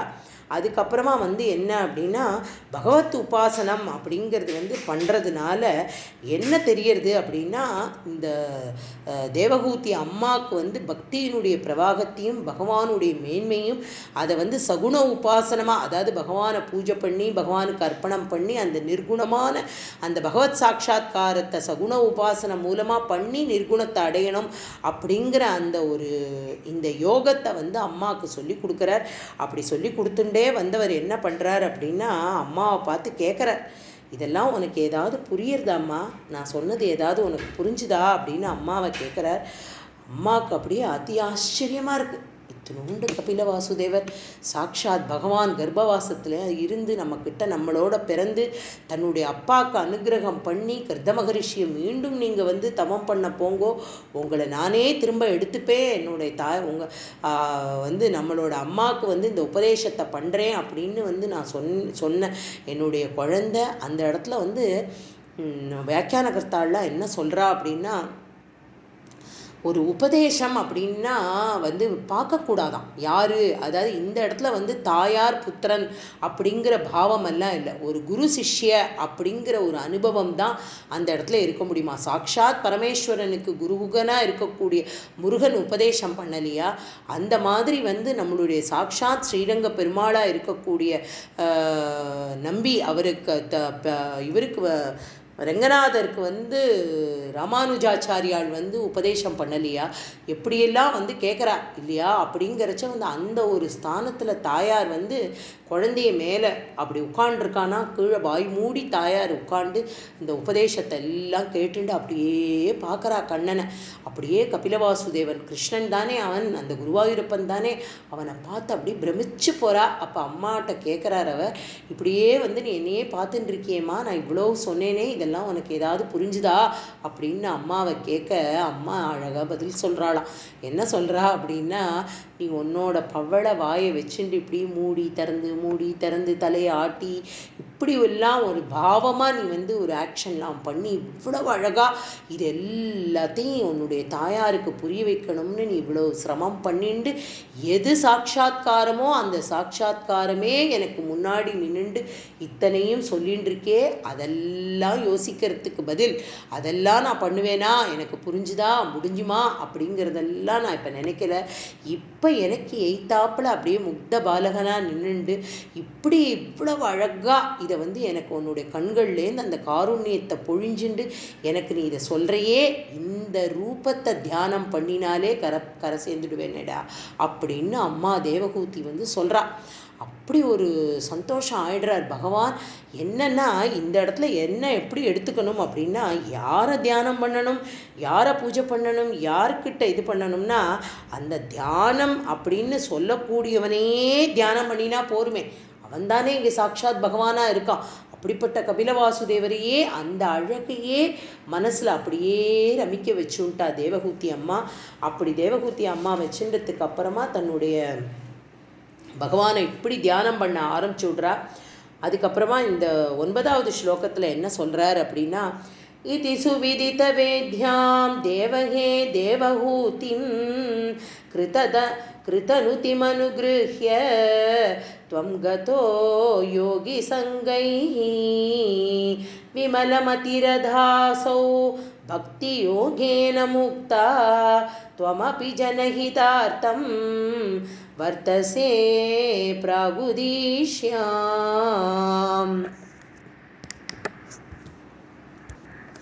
9வது ஸ்லோகத்தில் வந்து தாயார் வந்து என்ன புரிஞ்சுக்கணுமோ அதை ரொம்ப அழகாக புரிஞ்சுன்ட்டா அப்படின்னு வந்து பட்டத்திரி ரொம்ப அழகாக சொல்கிறார். எப்படி அப்படின்னா, ஹே தேவனே அப்படின்னு கூப்பிட்றாராம், அழைக்கிறார்.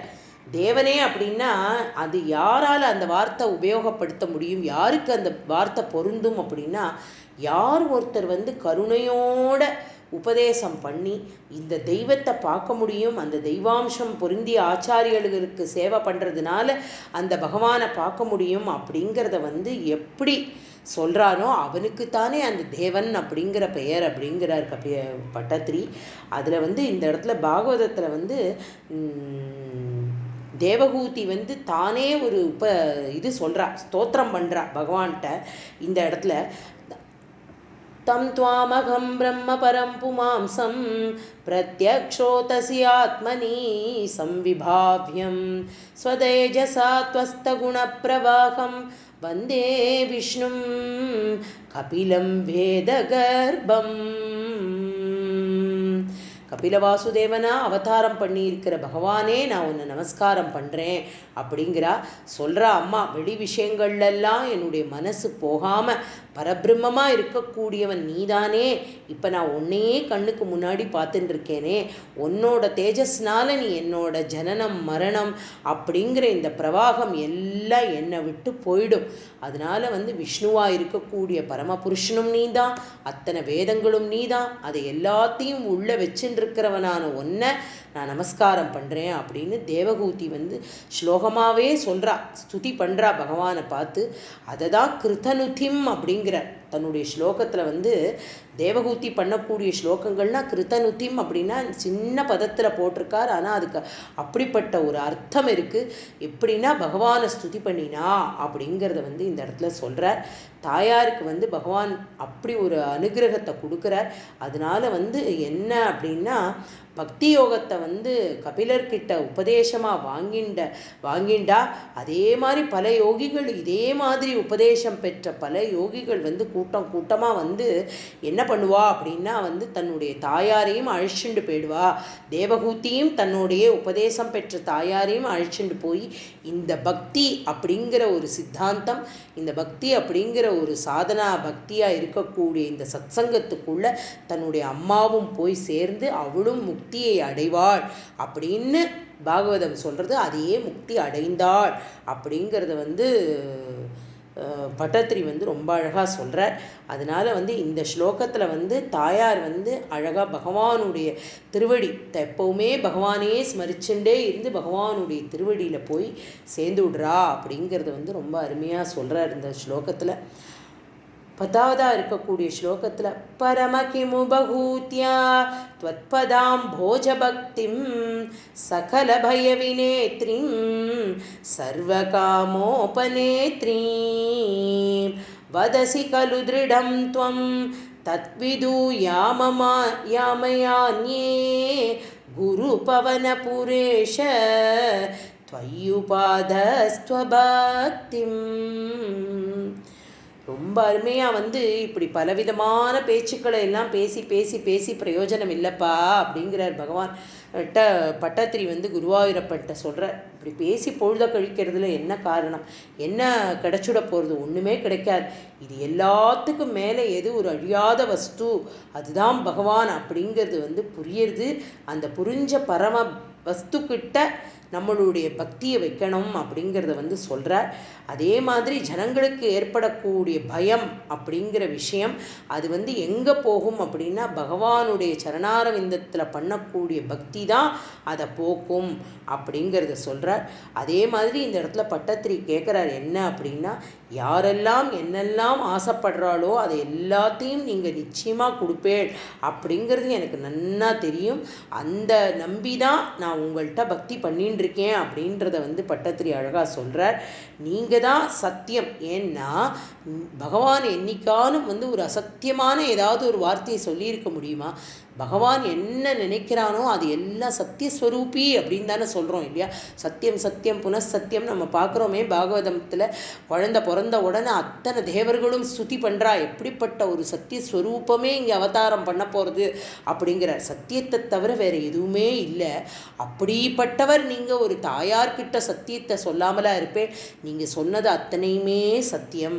10 மாதம் கர்ப்பத்தில் சுமந்த அந்த தாயார்கிட்ட நீங்கள் சொல்லியிருக்கிற இந்த சத்தியம் ஒரு துளி போலும் சந்தேகமே கிடையாது அப்படிங்கிறதுல கபிலர் தாயாருக்கு என்ன சொன்னார் அப்படிங்கிறத தஸ்மாத்வம் சர்வபாவேன பஜஸ்வ பரமேஷ்டினம் தத்குணாஷயா பக்தியா பஜனீய பதாம்புஜம் வாசுதேவே பகவதி பக்தியோக பிரயோஜிதः அனயத்யாஷு வைராக்யம் ஞானம் யத் பிரம்ம தர்ஷனம். திரும்பவும் அதையே சொல்கிறா பாகவதத்தில். என்ன சொல்கிறா அப்படின்னா கபிலர் இந்த இடத்துல தாயார் தேவகூதிக்கு சொன்ன ஸ்லோகம் இது.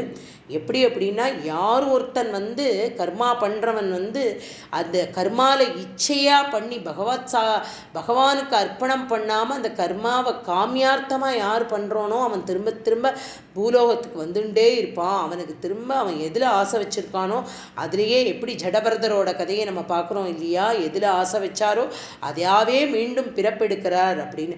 அதனால அதெல்லாம் விட்டுட்டு பகவானுடைய பரமேஸ்வரனாக இருக்கக்கூடிய இந்த பகவானையே பூஜை பண்ணி நமஸ்காரம் பண்ணிகிட்டே இருக்க இருக்க சக்தி இந்த நவவித பக்தியை ஸ்ரவணம் கீர்த்தனம் சிந்தனம் அப்படிங்கிற இந்த பக்தியை சதா சர்வ காலமும் பண்ணிகிட்டே இருக்க இருக்க இருக்க என்ன ஆகும் அப்படின்னா பஜனீய பதாம்புஜம் அப்படிங்கிறார் பாகவதத்தில். அதே தான் நம்மளுடைய பட்டத்திரி ரொம்ப அழகாக சொல்கிறார். துவத்பதாம்போஜம் பக்திம் அப்படிங்கிறார். நான் இந்த உன்னுடைய பாதார விந்தத்தில் பக்தி பண்ணக்கூடிய யாராக இருக்காளோ எல்லாருக்கும் இந்த மரணம் ஜனனம் அப்படிங்கிற ஒரு பயம், அதுதானே ஒரு பெரிய கேள்வி. சாங்கிய யோகம் அப்படிங்கிறது அதுதான். எப்படி பக்தி மார்க்கத்தில் மாத்திரமே பகவானை அடைய முடியும் அப்படிங்கிறதெல்லாம் எண்ணிக்கை மூலமாக சொல்கிறார். அதுதான் 24 இருக்கக்கூடிய பிரகிருத்தியை தள்ளி வச்சுட்டு இதற்கும் மேலே இருக்கக்கூடிய பரபிரம்ம தத்துவமாக இருக்கக்கூடிய பகவானை அடையணும் அப்படிங்கிறது ஒன்று தான் சர்வலட்சியமாக இருக்கணும் அப்படிங்கிறத புரிய வைக்கிறதுக்காகவும் அதாவது ஒரு பெண்மணியாக இருக்கக்கூடியவளுக்கு எழும்பக்கூடிய கேள்விகள், இதற்கெல்லாம் ரொம்ப அழகாக கபிலவாசுதேவர் தன்னுடைய அவதார பூர்த்தி பண்ணுறார். இந்த இடத்துல எந்த இதுக்காக அவதாரம் எடுத்தாரோ அதை தன்னுடைய தாயார் மூலமாக நிவர்த்தி பண்ணிக்கிறார். எல்லாருக்கும் லோகத்தில் இருக்கிற அத்தனை ஜனங்களுக்கும் இது போய் சேரணும் அப்படிங்கிறதுல ரொம்ப தீர்மானமாக இருக்கார். இவ்வளோ அழகாக இந்த பக்தி யோகத்தையும் இந்த சாது லக்ஷணத்தையும் சாது சங்கத்தையும் இந்த நாம வைபவத்தையும் எல்லாத்தையும் இந்த கபில உபாக்கியானம் அப்படிங்கிற இந்த ஒரு கபிலர் தாயாருக்கு உபதேசம் பண்ணின இந்த சரித்திரம் இது இதை யாரெல்லாம் ஸ்மரணை பண்ணுறாளோ இதற்கு பலஸ்ருதியும் போட்டிருக்கார் சுகர். என்ன அப்படின்னா, இந்த பக்தி மார்க்கத்தை உபதேசித்த இந்த கதையெல்லாம் யார் படிக்கிறாளோ யாரெல்லாம் கேட்குறாளோ அவளுக்கு சகல சௌபாகியங்களும் கிடைக்கும் அப்படிங்கிறது சத்தியம். ஏன்னா சத்தியப்பிரமாணமாக உபதேசம் பண்ணின சத்தியஸ்வரூபியாக இருக்கக்கூடிய சாட்சாத் பகவானே உபதேசம் பண்ணின ஒரு சர்க்கம் இந்த சர்க்கம். இதுக்கு பட்டத்திரி அப்படி பிரத்யக்ஷமாக கபிலவாசுதேவரை குருவாயூரப்பனுடைய சந்நிதியில் குருவாயூரப்பனாக இருக்கக்கூடியவன் தானே கபிலவாசுதேவன் அப்படிங்கிறத அந்த இடத்துல காமிச்சு பகவான் குருவாயூரப்பன் இங்கே பட்டத்திரிக்கு அப்படி ஒரு கருணா கட்டாட்சம் பண்ணினதை ரொம்ப அதி அற்புதமாக இந்த கபிலவாசுதேவரோட சரித்திரத்து மூலமாக பட்டத்திரி ரொம்ப அழகாக எல்லாருக்கும் இதை சொல்கிறார்.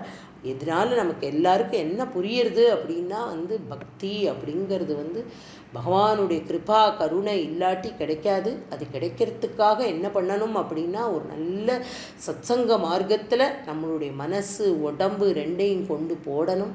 குருநாதர் சொல்கிற மாதிரி திரும்ப திரும்ப பகவான் நாமாவை பஜிக்க பஜிக்க அது தானே வேண்டாத அத்தனை விகாரங்களையும் நம்மிடத்திலிருந்து விலக்கிவிடும். நம்ம எல்லாத்தையும் எடுக்கணும்னு அவசியமே கிடையாது. அது பண்ண வேண்டிய காரியம் அவரோடது. அது குரு பண்ணுவார் இல்லையா? நமக்கு என்ன பிரச்சனையோ, நமக்கு என்ன கஷ்டமோ, நமக்கு எது வேண்டாமோ, எது தேவையோ அதை நிர்ணயம் பண்ணுறது சாக்ஷாத் பகவானாக இருக்கக்கூடியவர் குரு ரூபமாக வந்து அதை பண்ணுவார். அப்படிப்பட்ட ஒரு உபதேசத்தை கொடுத்தவர். எல்லாருக்கும் இந்த உபதேசம் நாமளும் பகவானே நமக்கு உபதேசம் பண்ணினுதான் எடுத்துண்டு இப்படியே பக்தி பண்ணிகிட்டே பகவான் நாமாவை ஸ்மரிச்சுட்டே இருக்கணும் அப்படிங்கிறத வந்து ஒரு பிரார்த்தனையாக வச்சுப்போம். கோபிகா ஜீவனஸ்மரணம் கோவிந்தா கோவிந்தா. சத்குருநாத மகாராஜ் கி ஜெய். ஹரே ராம ராம ராம ஹரே ஹரே, ஹரே கிருஷ்ணா கிருஷ்ண கிருஷ்ண ஹரே ஹரே, ஹரே ராம ராம ராம ஹரே ஹரே.